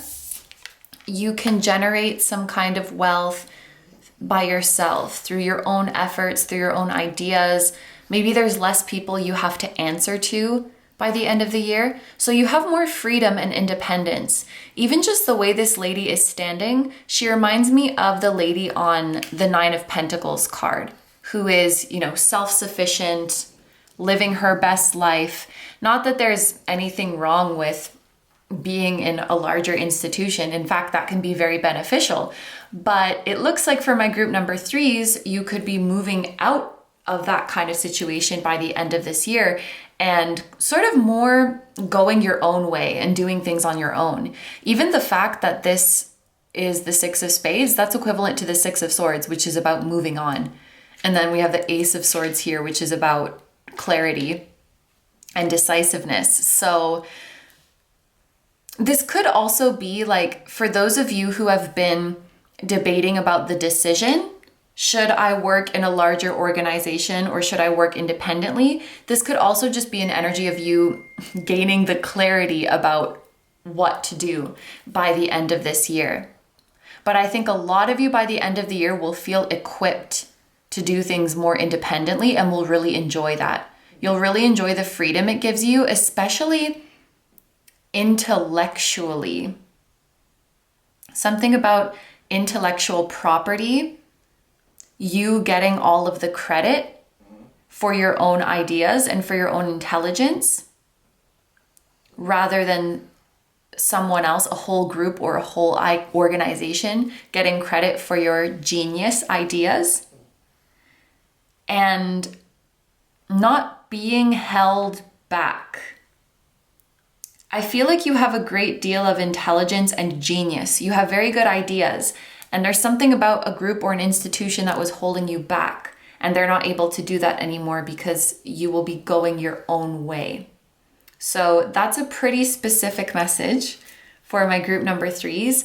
Even the fact that we have increased confidence here, this is probably something you've been thinking about doing for a while, starting your own venture or going your own way, and by the end of the year, you have the confidence to do it. I think though that there was a time for this in your life. This is an experience you were meant to have because it helped you understand the path that was really right for you. Sort of like it took you being in this situation to realize that it wasn't for you. For some of you, this could also be something like, it could be a school that you are leaving, or you're foregoing some kind of formal education or formal training, and you're going to go the self-taught route. That's basically what I'm seeing here. It's like you're choosing to do something yourself, to do the research yourself, to educate yourself. Maybe there's a lot of learning that has to take place in order to do something on your own, and you're willing to do that. For example, if I want to start a new business, there's a lot that I have to learn about the ins and outs and what goes on behind the scenes. But I'm going to take that upon myself. I'm going to read some books. I'm going to take some courses, rather than saying it's too overwhelming for me to learn all of this stuff, so I'm going to stay in this organization. I think this is a year where you're saying, no, you know what? Let me educate myself, because knowledge is power.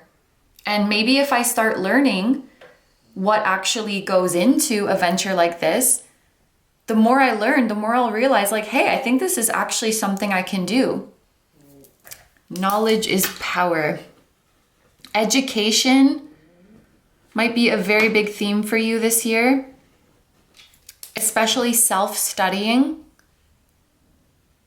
reading a lot of books or watching a lot of videos or watching tutorials, taking one-on-one courses. It does feel for most of you like something that is happening outside of a formal school. And realizing how much knowledge is out there and readily available for you. And the big part about the tower, it's just structure, you know? When you're learning something from A to Z, and this institution has already planned out the structure for you, there's a level of ease there. But if you wanted to do it yourself, you could create a study plan for yourself. You could build the plan from A to Z. Yes, it takes a bit more effort, but you might find that it's worth putting in that extra effort if you get to do it in your own way and you get to be free. And now you have the confidence that you're able to do that. And then, yeah, we have this love potion and twin rose.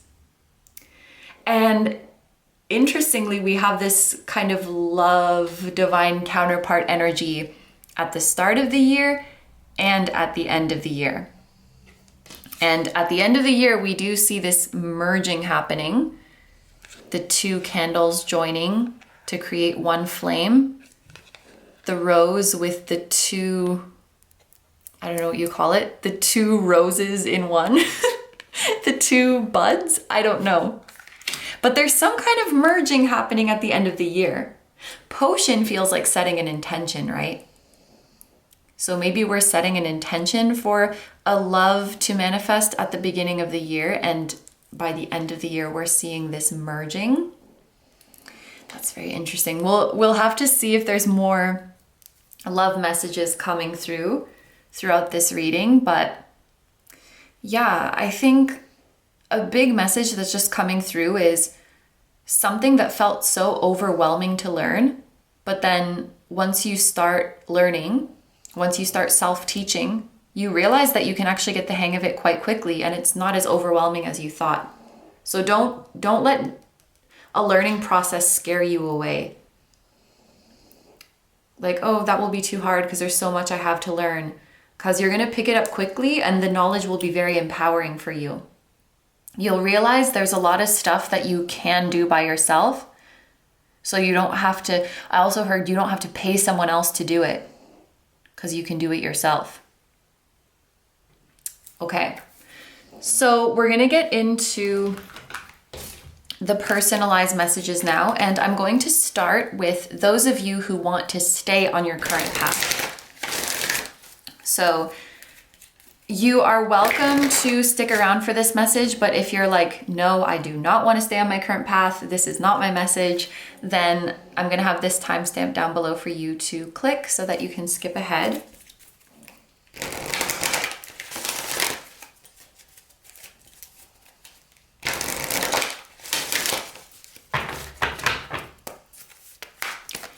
My group number 3s who are staying on their current path. My group number 3s who are staying on their current path. Okay, we have, funny, we're just talking about 2-in-1 vibes, and this is the first time in the whole reading today that 2 cards have fallen out at the same time. Okay, very good sign, abundance. And oh, choose a new direction. So this is a message for people who are wanting to stay on their current path. For some of you, maybe Spirit is asking you to keep an open mind about new paths that could be presenting themselves to you. For those of you who think that you're not starting a new path because of financial reasons, like let's say you want to start a new path, but you kind of assumed it wasn't going to be happening in 2025 for financial reasons, maybe Spirit's letting you know that actually you will be in a favorable financial situation to start a new path. Maybe it's okay to stay on the path you're on, but maybe there's more money for you somewhere else. Or Spirit is just encouraging you to be open to new approaches within your current career journey. Just stay open to new things. I think that's really the main message from Spirit.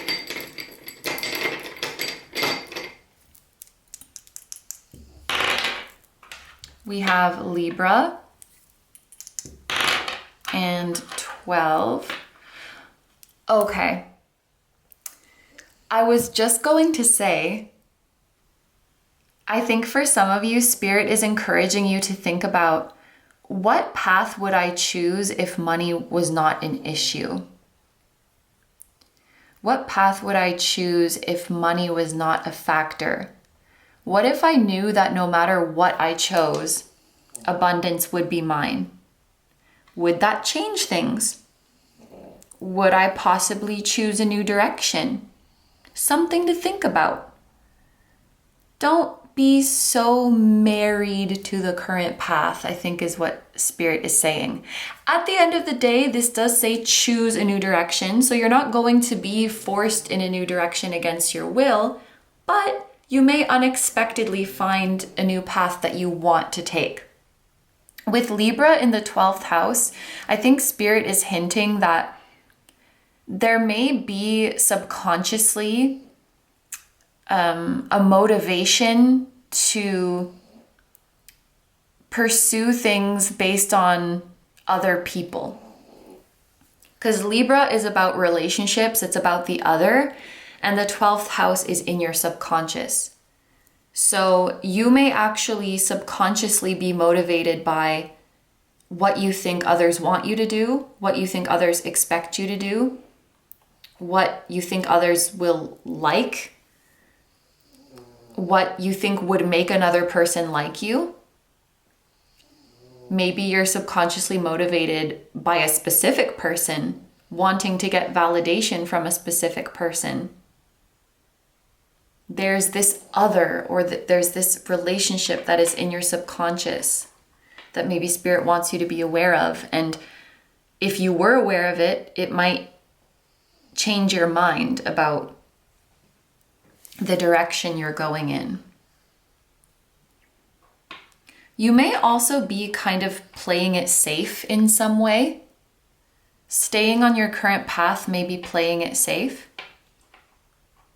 And Spirit is gently encouraging you to rock the boat a little bit, knowing that money will not be an issue, and knowing that you have permission to choose a direction for yourself, not for what somebody else expects of you. What else do we have?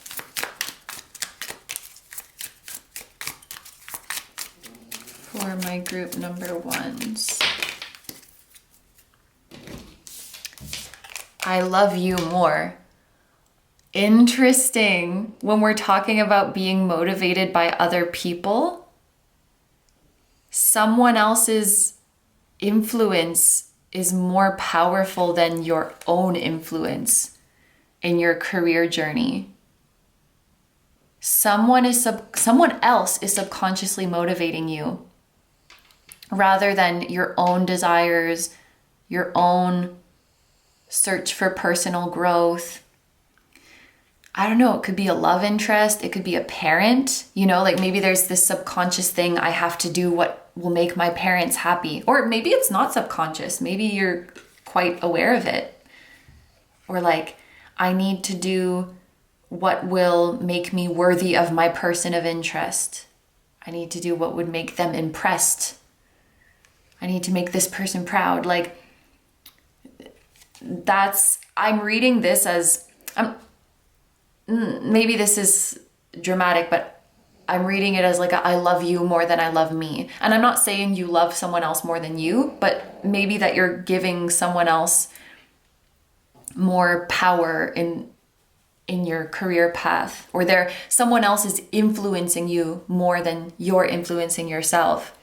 And it's subconscious, so you might not realize the extent of it, but if you did realize it, that could change things and you may choose a new direction. I'll put this here. Okay, so now we're going to get a message for those of you who want to start a new path in your career this year.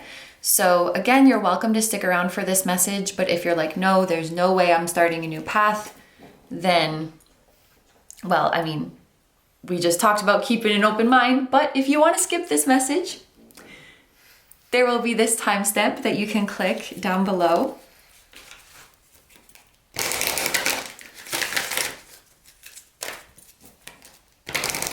Okay, my group number 3s who are choosing a new path in 2025.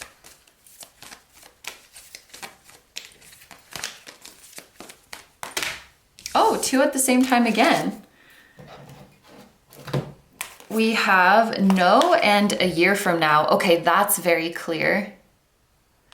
So if you're wanting to start a new path in your career in 2025, Spirit seems to be saying that's not going to happen in 2025. It's going to happen in a year from now. So maybe, well, that could be the end of 2025 if you are watching this in 2024. So maybe it's just that something is not going to happen as soon as you think it is. It will more so happen at the end of the year or maybe even in the following year of 2026. I was wondering about that because in the first part of the reading, we saw that you're ready to make a change. You feel confident to make a change. But it didn't really confirm whether or not the change was happening within 2025, just that you're ready. So maybe this year is about preparing for the new path. It's about gathering information about the new path and building your confidence to pursue it, which I guess in a way is the start of the new journey. But it feels like 2025 is more of a preparation, planning, hyping yourself up. And then perhaps in the following year, that's when you're really going to step out and start taking actions out in the world to make this path happen. Let's roll a couple of dice too. We have Taurus energy. Ooh, Taurus energy and North Node energy. Okay, so definitely it's being confirmed. For those of you who have a specific new path on your mind, that is the right path for you. So this no is not saying it's not going to happen. It's just saying it's going to take a bit more time. Taurus is a pretty slow moving energy and it can take some patience or it can take some perseverance, but you're definitely on the money and you're definitely headed in the right direction. North Node affirms that to me. It's going to be very fulfilling for you. And in many ways, this new path will allow you to fulfill your destiny or fulfill your life purpose. For those of you who want to start a new path, but you're not sure exactly what that is yet, definitely you will know what that is by the end of this year, and you will be actively taking steps towards it by the end of this year. So doing research, looking at your options, planning, preparing things behind the scenes. But yeah, this is a very, very strong confirmation that you're on the right path. And look, there's even these angels that are conspiring for your success. And I wonder if this couple up here is you and a divine counterpart. Because that theme is coming up a lot. Even the fact that two cards fell out at the same time. Maybe there's a very big event that is written in your destiny with you and a counterpart a year from now. Maybe things in your career are being timed so that you can run into each other or so that you can come into union. So certain things might happen later than you expected, but also certain things might happen earlier than you expected because they're being lined up perfectly so that your coordinates meet each other.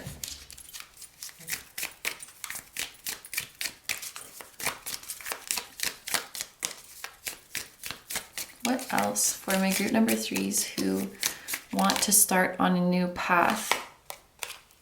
We have if only we, okay. If only we could travel back in time.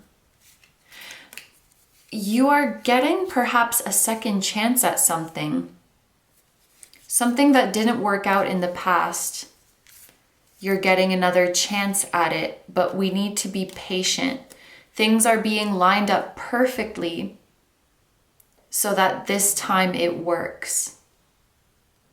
And it's very important that the timing of certain events lines up perfectly. The example that's coming to my mind is if you were meant to meet Let's say you were meant to meet your counterpart in New York City on a certain date. So you're in New York City, you're meant to meet them on the 1st, okay? And you're looking at flights out of New York City.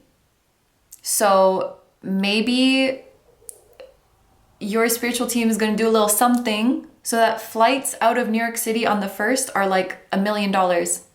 And on afterwards, they become much cheaper. So you're like, okay, I guess I wanted to fly out on the 1st, but it's so expensive, so I'll fly out later. It might feel like stalling to you. It might feel like stalling. It might feel like they're delaying you, but they're just making sure that things line up perfectly. And there's some element of you getting a second chance in something, a second chance to really make something work, but to not be in a rush about it. You might be in a rush about it because you want to prove to yourself that it can work. The feeling of your last attempt not having worked out could make you anxious to try again so that you can succeed quickly and bring a sense of resolution. But your spiritual team says, we're gonna get it right this time, so let's really, really take our time with this. Okay. Interesting. Okay, so this concludes the personalized messages. We are gonna go into the timeline now. A timeline of events from now through to the end of 2025.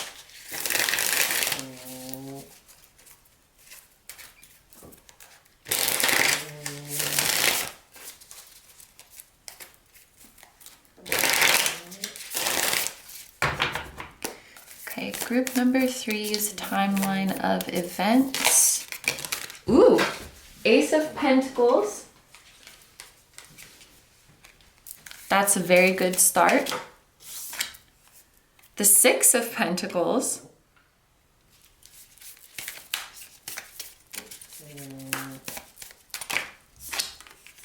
The 9 of Pentacles, which we were talking about at the start of the reading. That's your energy.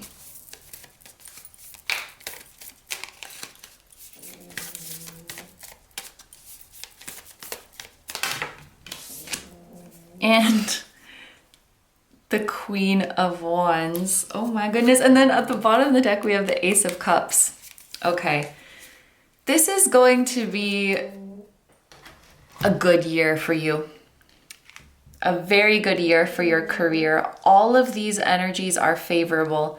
I do not see any challenging energies out of the 5 cards we pulled. So for those of you who were, like, if you just listened to this message and you were worried about that message of things taking time, clearly any delays you're experiencing are working in your favor, and they're happening so that you can experience more abundance. We gave that example of you're trying to fly out of New York City and your plans get delayed. This is literally like your spiritual team delaying your plans, and then when you have extra days in New York City and you're bored, you decide to buy a lottery ticket and you win. Like, it's that kind of thing. If any plans of yours are being delayed, it's so that more abundance can find you. It may feel like it's hindering your abundance, but that's just from your own limited perspective and your own limited understanding of what is unfolding. So keep that in mind throughout 2025. If something's taking longer than you'd hoped, or if you feel like you're being blocked or held back, it's actually working in your favor so that you can become even more abundant. The fact that we had this Ace of Cups at the bottom of the deck, this means an overall theme for your career in 2025 is being happy and being emotionally fulfilled. And those of you who got this message will appreciate this, but there's also a sense of filling your own cup, taking care of yourself, putting yourself first, and doing what is really best for you. That's what's going to make you the happiest. In the second half of the year, this is where I see your confidence really blooming, because we have the Nine of Pentacles and the Queen of Wands. Both of these cards traditionally have depictions of confident women on them. So you don't have to be a woman, but that could be a sign of you feeling very comfortable in your feminine energy and letting your feminine energy come out and lead in your professional life. And that could be something that really brings you greater abundance. But yes, both of these cards are someone who is confident, who believes in themselves, they're feeling themselves, and they're independent. And really letting their gifts and really letting their talents shine. I just heard you found your voice in the second half of this year. You have found your voice. You have found your unique expression. Voice and throat chakra are significant for this group too. The number 5 could be as well, because the throat chakra is the 5th. You're finding your voice, finding your unique expression. So that could be something like finding your brand, finding your aesthetic, finding the niche that you want to occupy, the place you want to take up space in. Yeah, it keeps coming back to brand, but I don't know if that's literally you creating a brand, or you being a brand in some way, or you've just found the way you want to express yourself that works for you. You found the tone that you want to use. You've figured out how you want to be known and how you want to be perceived in your field, and the consistent image that you want to put out. Really developing a sense of self professionally. Like, this is who I am when I'm at work. This is the vibe that I give off. This is how I'm known.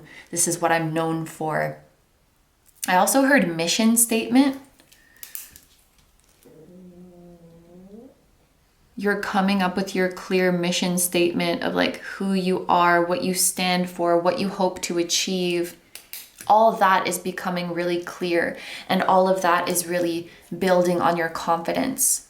So I expect for my group number 3s to experience a surge of confidence in the second half of the year. There may be an opportunity for you at the end of the year to perform or to present something, to be in front of a crowd. You could be giving a talk, you could be giving a lecture, you could be singing, dancing, I don't know, but there's an opportunity for you to unveil something to a crowd, to have your work be seen in that way. You could also have a exhibit, I don't know what the difference is. Oh, exhibit's like something at a museum, right? And then exhibition is when, like an art exhibition, an expo, that maybe is something else. Expo, you have a booth at an expo. I don't know. Something, you're unveiling something, you're revealing something by the end of the year. Please help me out in the comments if you know what these words are. So let's look at the first half of the year. Interesting that I'm going backwards.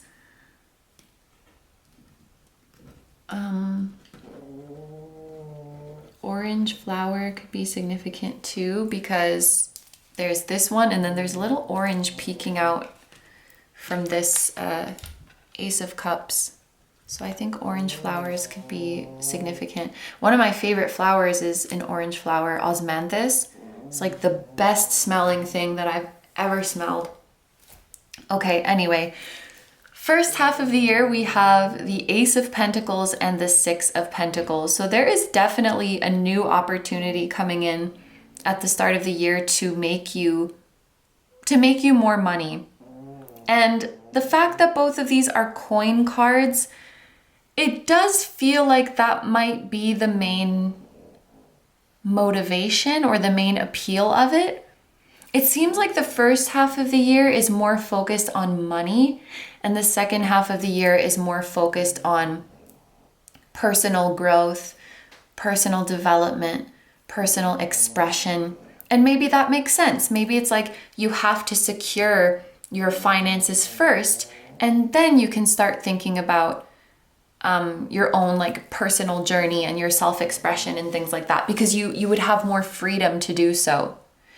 So you could be here, you could be getting a raise, you could be contracted for something that's going to make you a large sum of money at the start of the year. I feel like Six of Pentacles, it's like this is the potential for the money, and then the Six of Pentacles is you receiving it, like it's entering into your bank account.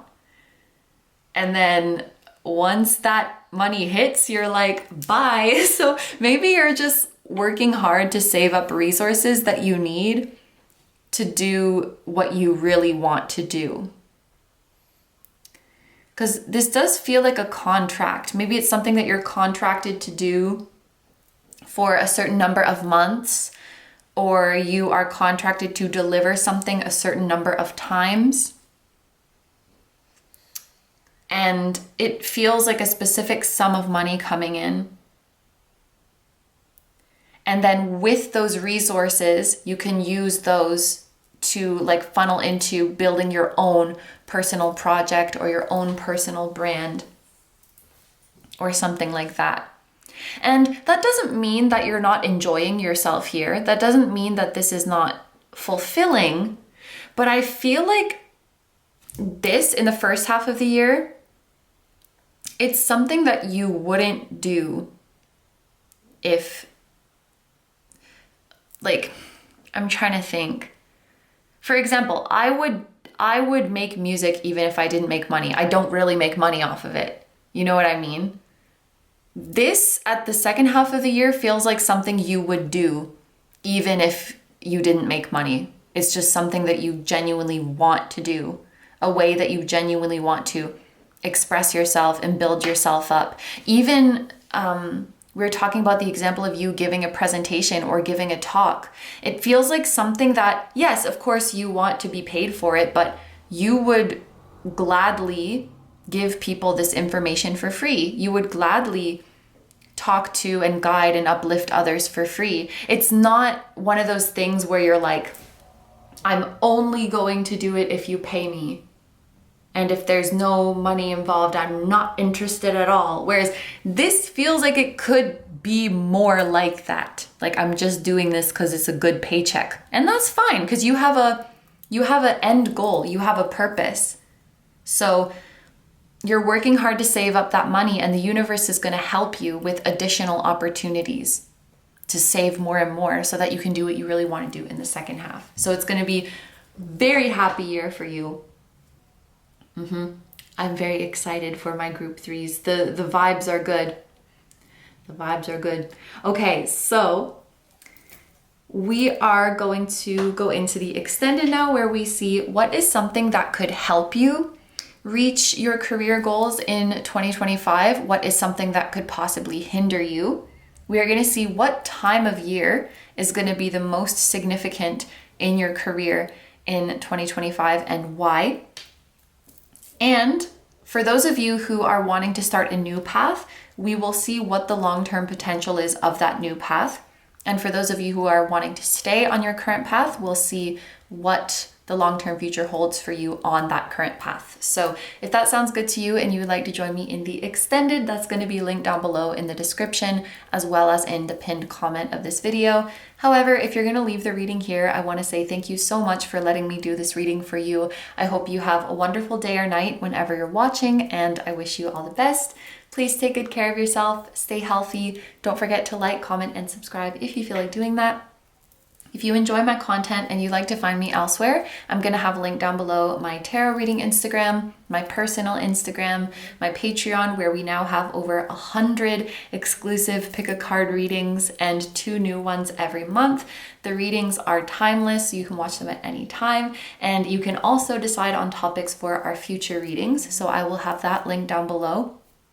and my music channel, which includes the intro song of this video. That is an original song. I'll also have my latest release linked down below. Thank you guys so much for supporting me, my channel, and anything I do. I really, really appreciate having you here, and I'm sending so much love to you, to your higher self, to anyone who appeared in this reading, to their higher self, and to your spirit guides, your spiritual team, and all of your loved ones, both here on earth and in the other realms. And I will see you guys in the next one. Bye bye. Hi number 4s. So if you guys chose the blue Chalcedony, this is going to be your reading all about your career in the year 2025.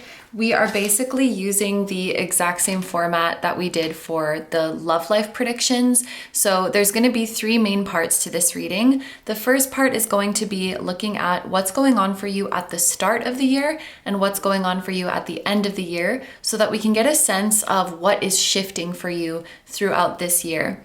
Then in the second part, we're going to get some personalized messages. So there's going to be a message for those of you who are wanting to stay on your current career path in 2025, and a message for those of you who are wanting to change paths.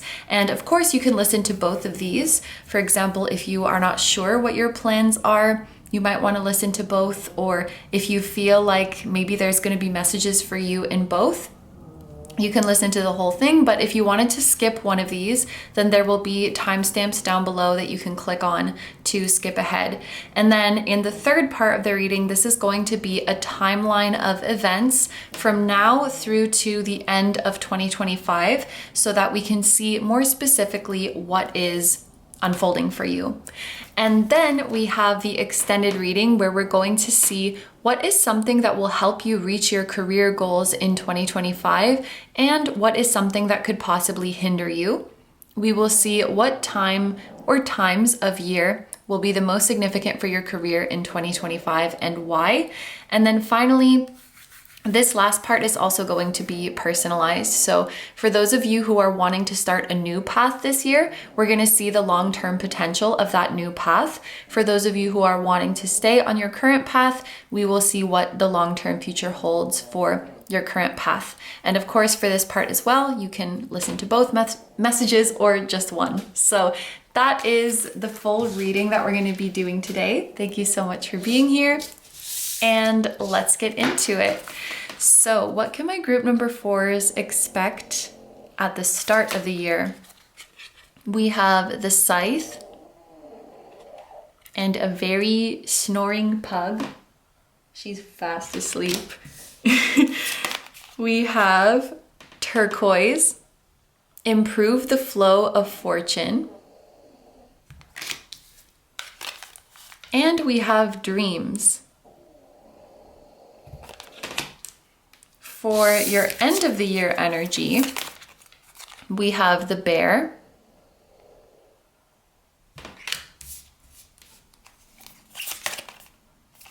we have Emerald, harmony of energy,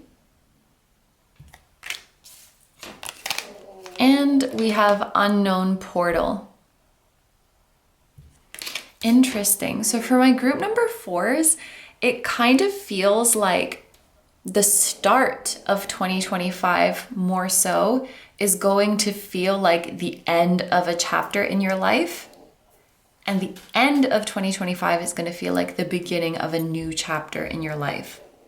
So starting with the beginning of the year energy, we have the Scythe, which this represents for you some sort of harvest. It feels like you're closing up a chapter and there's a great sense of satisfaction.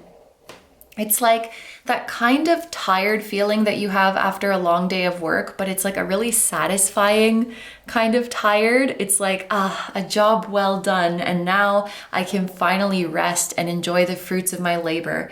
I feel like that's the energy that you're going to be in at the start of 2025. And so in addition to that sense of harvest, there's also a feeling of things being cleaned up nicely. Like something is ending definitively, and there's an emphasis that it's not a messy ending. And I don't know why that's coming through, but you know definitively that something is over and you won't have to be coming back to fix anything. You won't have to be coming back to make tweaks or changes. It's nicely done and you can stop thinking about it. Maybe there's something about you finishing a project before you go on vacation so that you don't have to be thinking about it while you're on your break. Your spiritual team really wants to illustrate the idea of there's no messiness of chapters of your life overlapping each other. This neatly ends and then this neatly begins, so their energies are not bleeding into each other. You may have an opportunity for a completely fresh start. There's also a message about this year, if you have any major transitions in other areas of your life, for example, maybe there's a transition happening in your family life or in your living situation, or in your love life, your work is not going to interfere with those things. Your work is going to nicely stay out of the way, and it's not going to bother you when it's not time to work. So that could also be a message of excellent boundaries between like your work life and other parts of your life. They're not going to interfere with each other. For those of you who work under a boss or you have coworkers, I feel like they're going to be really respectful of your time and understand that you have a life outside of work. So your boss isn't going to be bothering you when you're off the clock, not going to be bothering you on weekends or on your days off.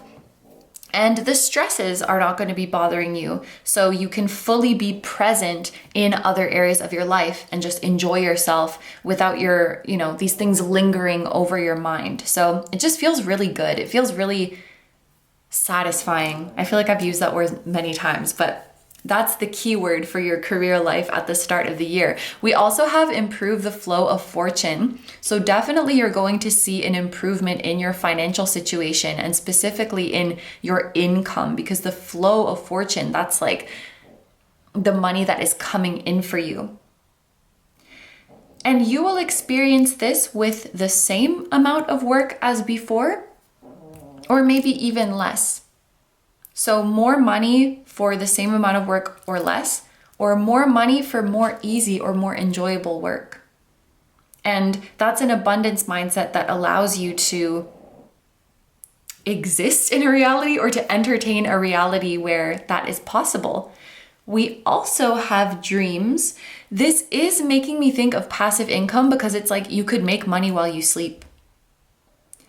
Maybe you're listening to some kind of subliminal or doing some kind of meditation before you go to bed or while you're sleeping that is helping you to improve your finances.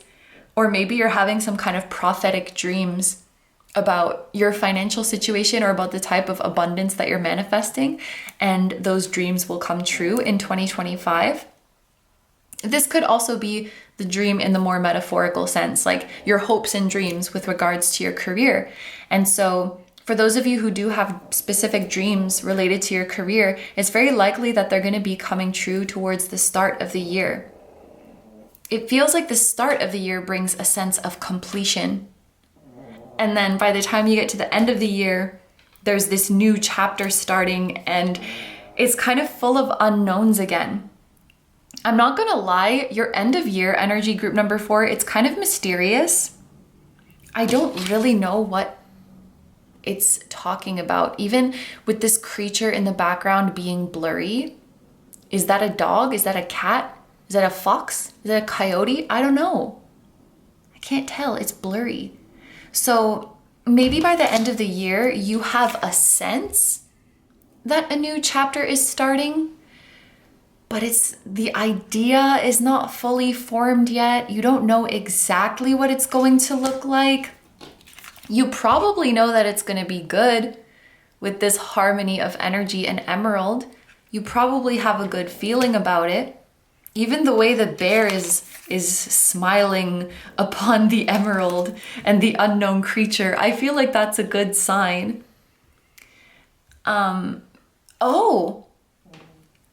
This may actually be a very good feeling because it's maybe the first time ever or the first time in a long time that you could be faced with some level of uncertainty or mystery in your career, but feel good about it. Because first of all, you trust the universe. You trust that the universe is going to bring you something good. So you're embracing the unknowns. And also, I just think financially, you're so set up. Like you're set up so well that you know that even if you go through a period of instability or uncertainty, that you're going to be okay. So we'll probably get into this more once we get into the tarot of like what this entails. But at the end of the year, you are in some kind of energy of facing the unknown. You don't really know what's going to happen next in your career, but like you're kind of excited about it. You're kind of okay with it. You're welcoming the unknown. What do we have here? This would be the 10 of clubs. That would be the 10 of wands.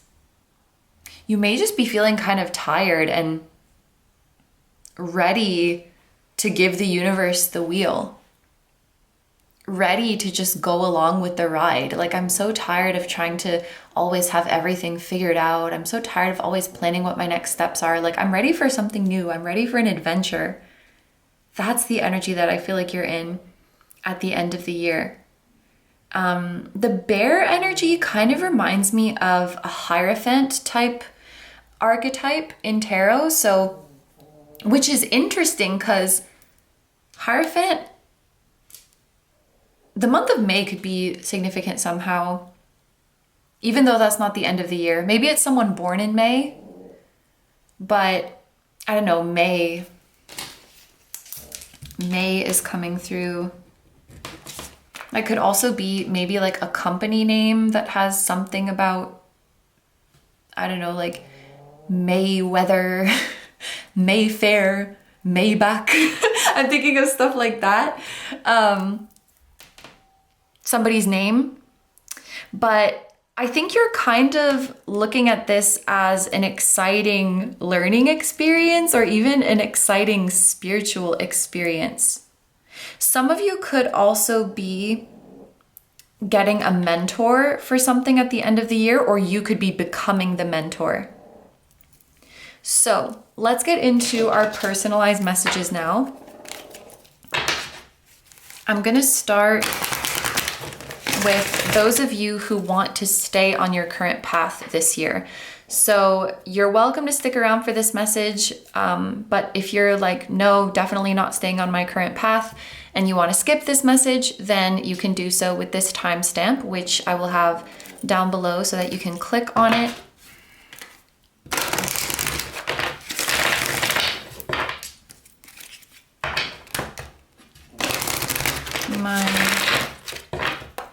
My group number 4s who want to stay on their current career path in 2025.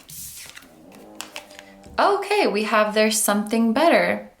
So as you stay on your current path, you might find that there is something better for you. And I wonder, out of my group number 4s who are listening to this message, I wonder how many of you are thinking you're going to stay on your current path just because nothing better has presented itself yet. And this card seems to be suggesting that yes, something better will indeed present itself. Let's see what else you need to know about your current path. What else do my group number 4s need to know? My group number 4s who are planning to stay on their current career path. What else do they need to know? I'm going to go now, ... That's funny the way those go together. There's something better. I'm going to go now. So this looks like a decision that you're making. It's not someone saying you need to go. You are saying, I'm going to go now. So, you know, sometimes when we get this message of there's something better, I feel like we often get this message when the universe is saying you can't have what you want, but there's something better. And in this case, I feel like this is actually you finding something that you feel is better for you and you making the choice to go for it. So it's a very empowered choice. It feels like something you would choose with your free will. Let's roll a couple of dice. This could be even you are staying on your current path, like you're staying in your job or you're staying in the same field, but you're just leveling up in some way. Maybe there's a company who's going to offer you more money for the same job, or maybe you're getting a promotion. So it's like you're in the same company, but you're doing something better. It could be something like that too. We have Leo. And we have the 8th house. This feels like shining light into the shadows. This also feels like this energy of embracing mystery. We got to figure out what that's about. What is this mysterious thing that you're embracing at the end of the year? You're embracing a challenge.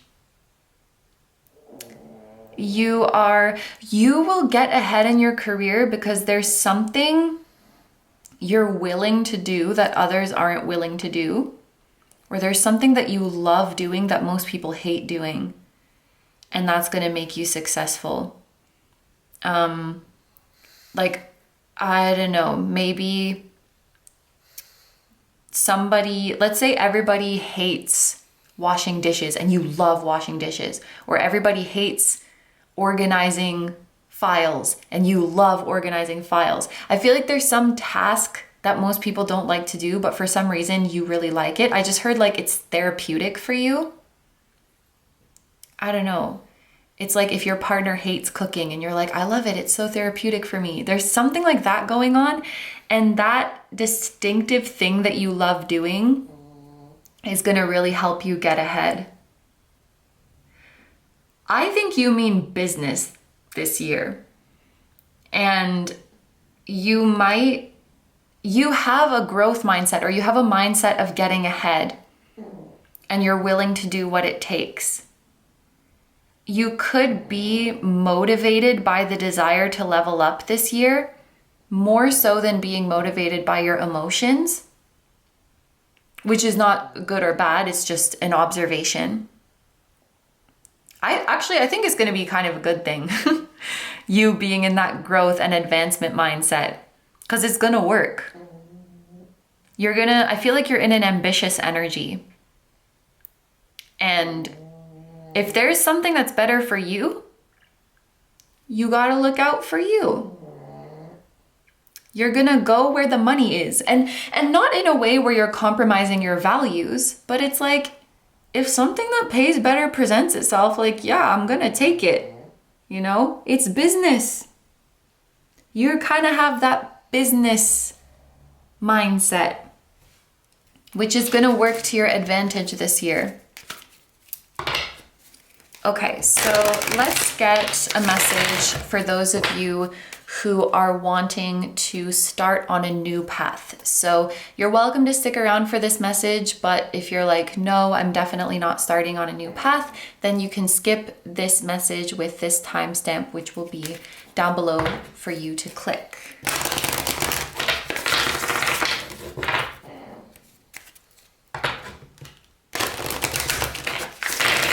Okay, my group number 4s who are starting on a new path.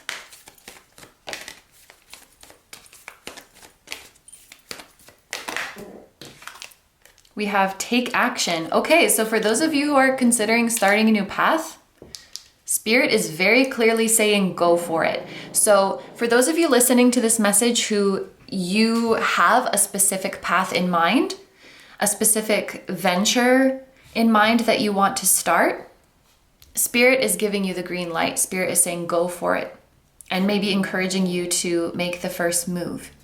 For those of you who are wanting to start a new path, but you're not exactly sure what that is yet, you won't figure out what that is standing still. In order to figure out what it is that you want to do, what this new path is, you have to be in movement. So just start doing something and you'll see what you like from there. I feel like this really has that feeling of, if you don't know where to start, just start anywhere and you'll figure out through trial and error. You won't figure out by speculating. You won't figure out by trying to guess. You won't figure out by planning. You just have to make a move. And the more moves you make, the more you will figure it out. Like, oh, it's not here. Oh, let's try over here. Okay, that's right. So now where do we go from here? Like that kind of trial and error. Oh, let's get another oracle card before we get into the dice. What else do my group number 4s need to know? It's weird. When I was doing group 3, I accidentally said group 4. And now that I'm doing group 4, I want to say group 3.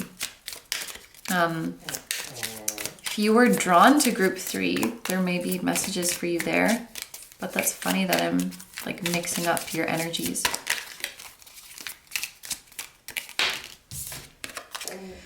Don't trust everything you hear. Okay, so for those of you who are wanting to start a new path, it seems like you may be either stuck or spending more time than necessary in the stages of learning and planning. So let's say there's a new skill that you want to learn. Maybe you're spending a lot of time watching videos on how to do it. And that is an important part of the process, but at some point you have to start, and that is the best way to learn.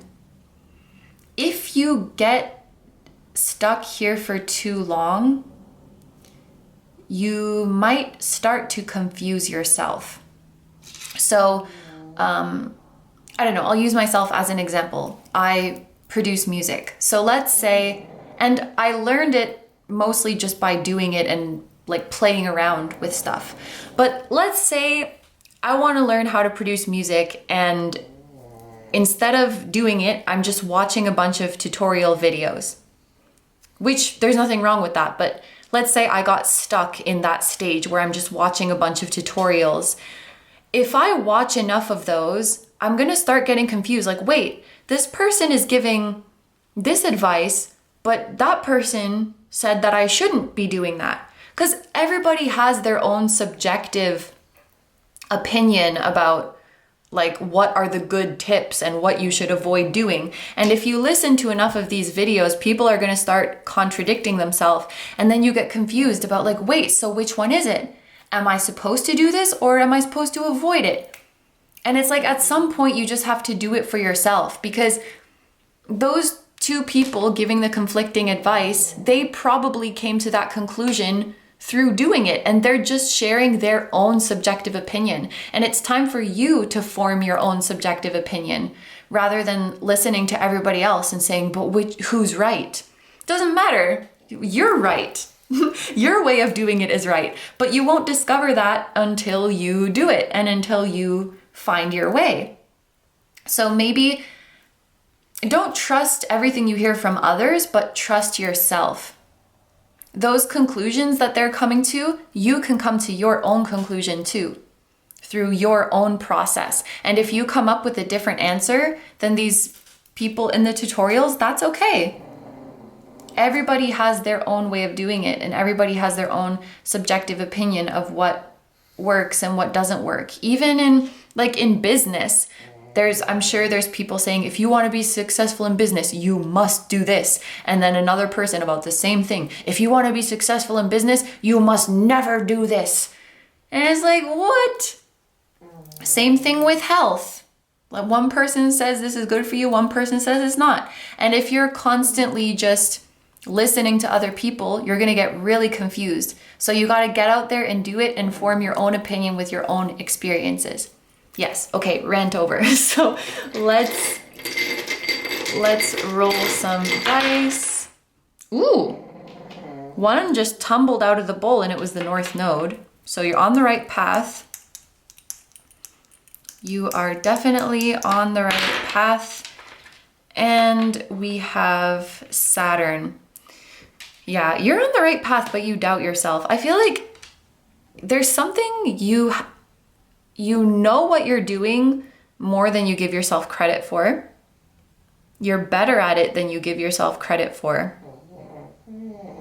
You also might have, this might be a theme in your life. It may be karmic, it may be a past life thing, where for whatever reason you feel resistance when it comes to doing what you really want to do. Like, and it's weird. It's like the one thing you want most to do is the one thing that you struggle to motivate yourself to do. And maybe this year could be about unpacking that or figuring out what the blockage is. Because there's some, I don't know, I wouldn't go so far to say self-sabotage, because I think it's a greater theme of your soul. Like, I can't put all of the responsibility on you in this incarnation. It may be a past life thing where we're actually afraid of going after what we really want for some reason, or there's some resistance towards going after what we really want. And I feel like getting to the root of that would be such a personal journey, but that could definitely be a confirmation for some of you that, like, you're not crazy if you feel like there's resistance there and there's some spiritual reason for it. Yeah. Okay, so this concludes the personalized messages. So we're going to get into your timeline now.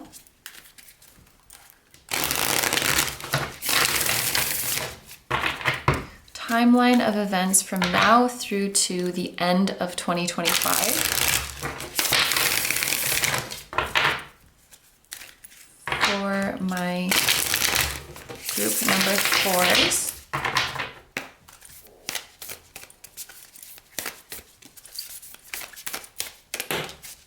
Okay, we are starting with the Chariot. Oop. Then we have the 3 of Swords.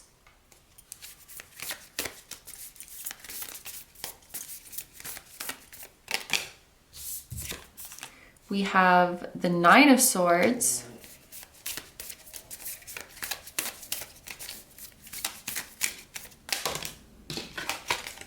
And we have the 3 of Wands. Okay, that makes so much sense.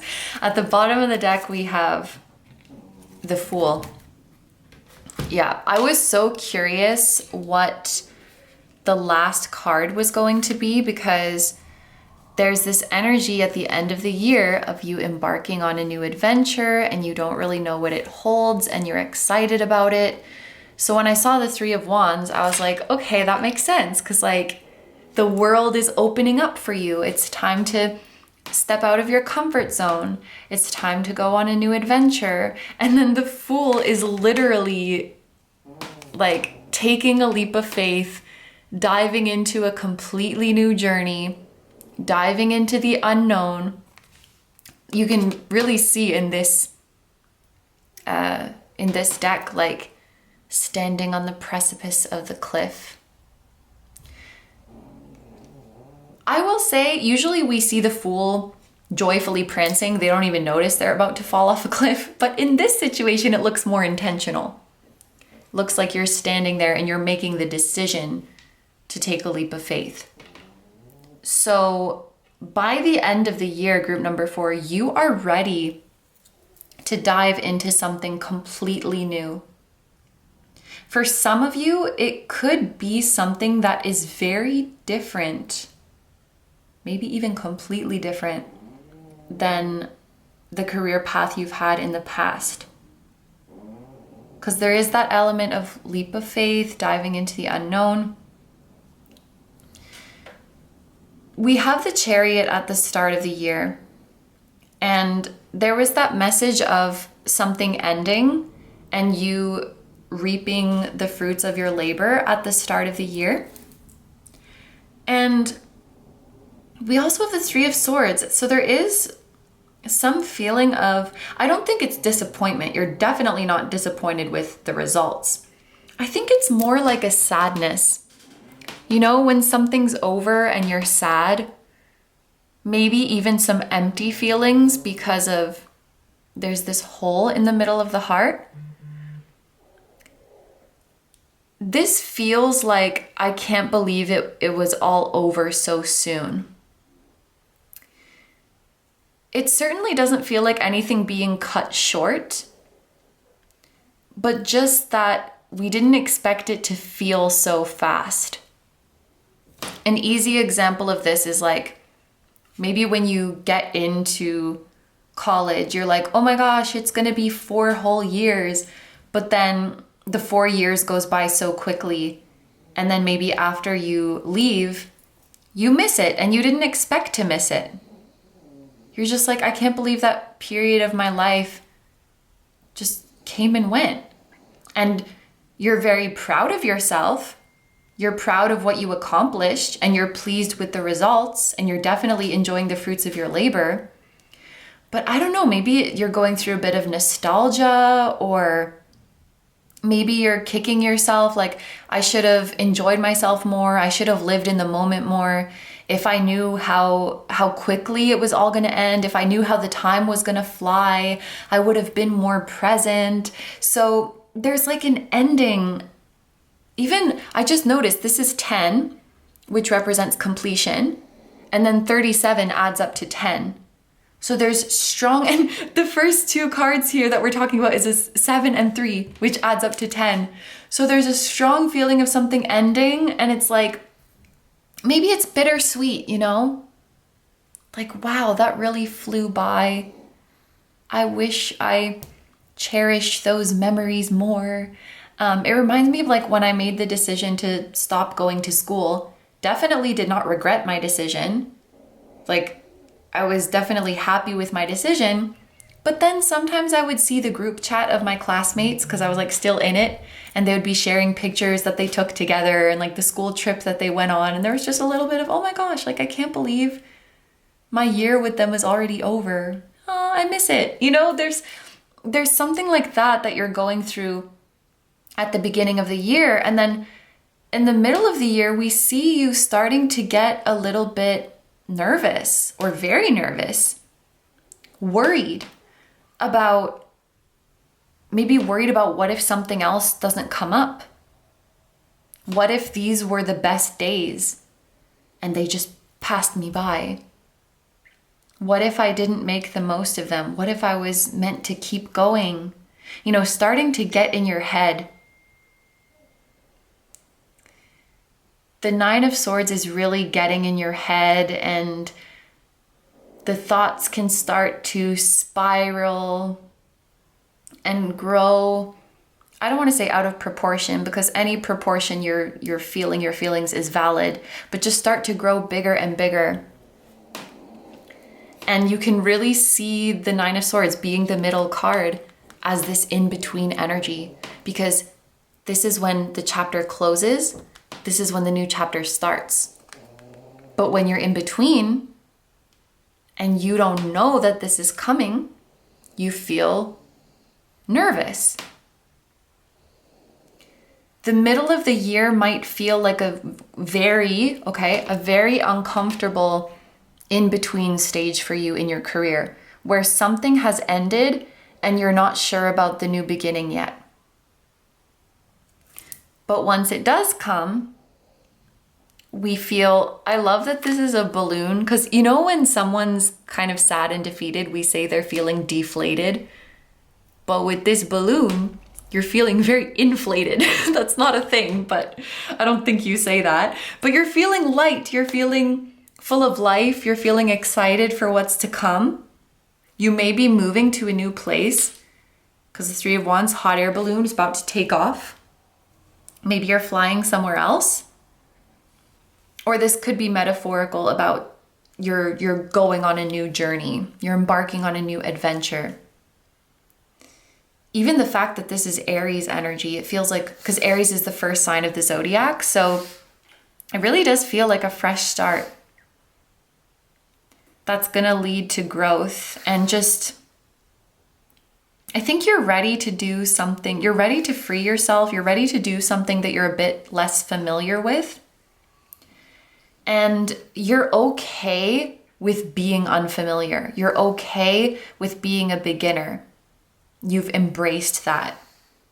So the end of the year actually feels very exciting. The end of the year is a new beginning, an exciting new beginning. I kind of want to pull one more card just to see if there's any hints about what this is, because Spirit has been very mysterious about this throughout this whole reading. I don't know if Spirit's gonna tell us. Ooh, this Eight of Pentacles. Actually, I don't know if I'm gonna show it, but this Eight of Pentacles is not trypophobia friendly. Okay, let's pull a clarifier.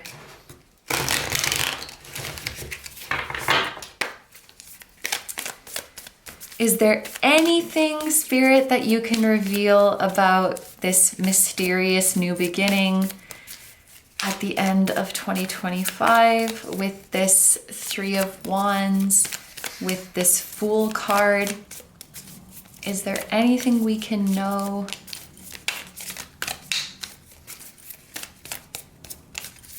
Or are you going to keep it shrouded in mystery? Is there anything we can know? We have the Ten of Wands, and that's the same card that we got with the Bear, because this Ten of Clubs is equivalent to the Ten of Wands. What you can know, I do think many of you will be journeying somewhere else for it, just because we had that hot air balloon, and then this person is walking and they're carrying luggage with them. So many of you could be traveling or relocating for this new beginning. Maybe that's the unfamiliar thing.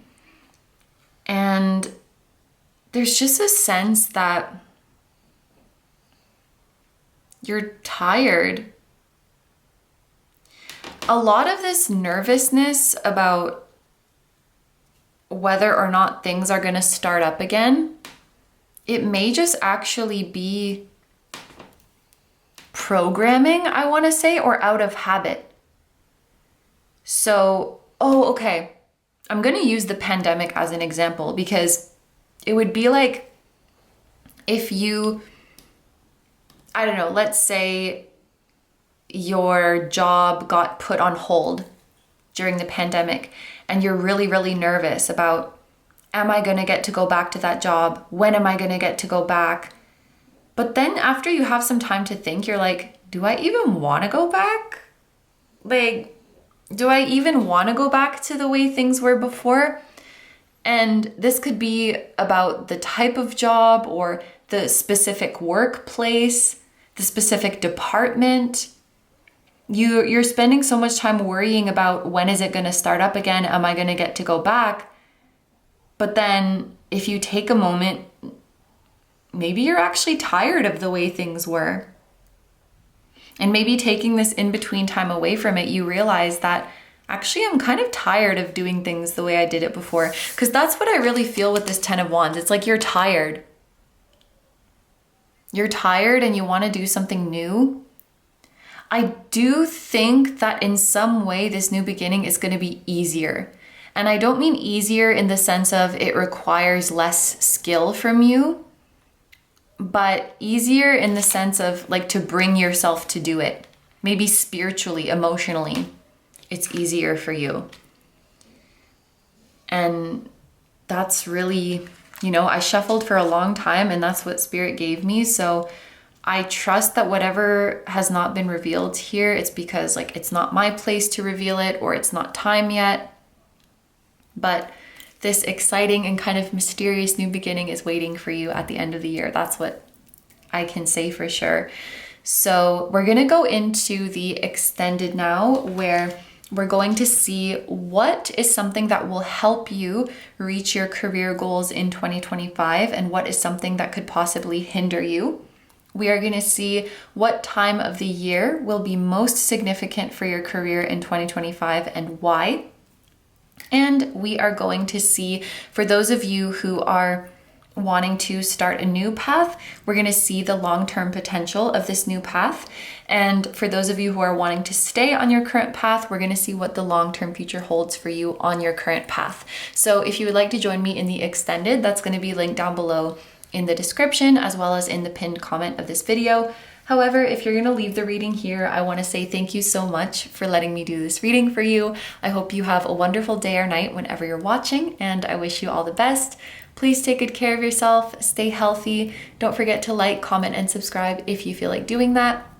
If you enjoy my content and you like to find me elsewhere, I'm going to have linked down below my tarot reading Instagram, my personal Instagram, my Patreon, where we now have over 100 exclusive pick a card readings.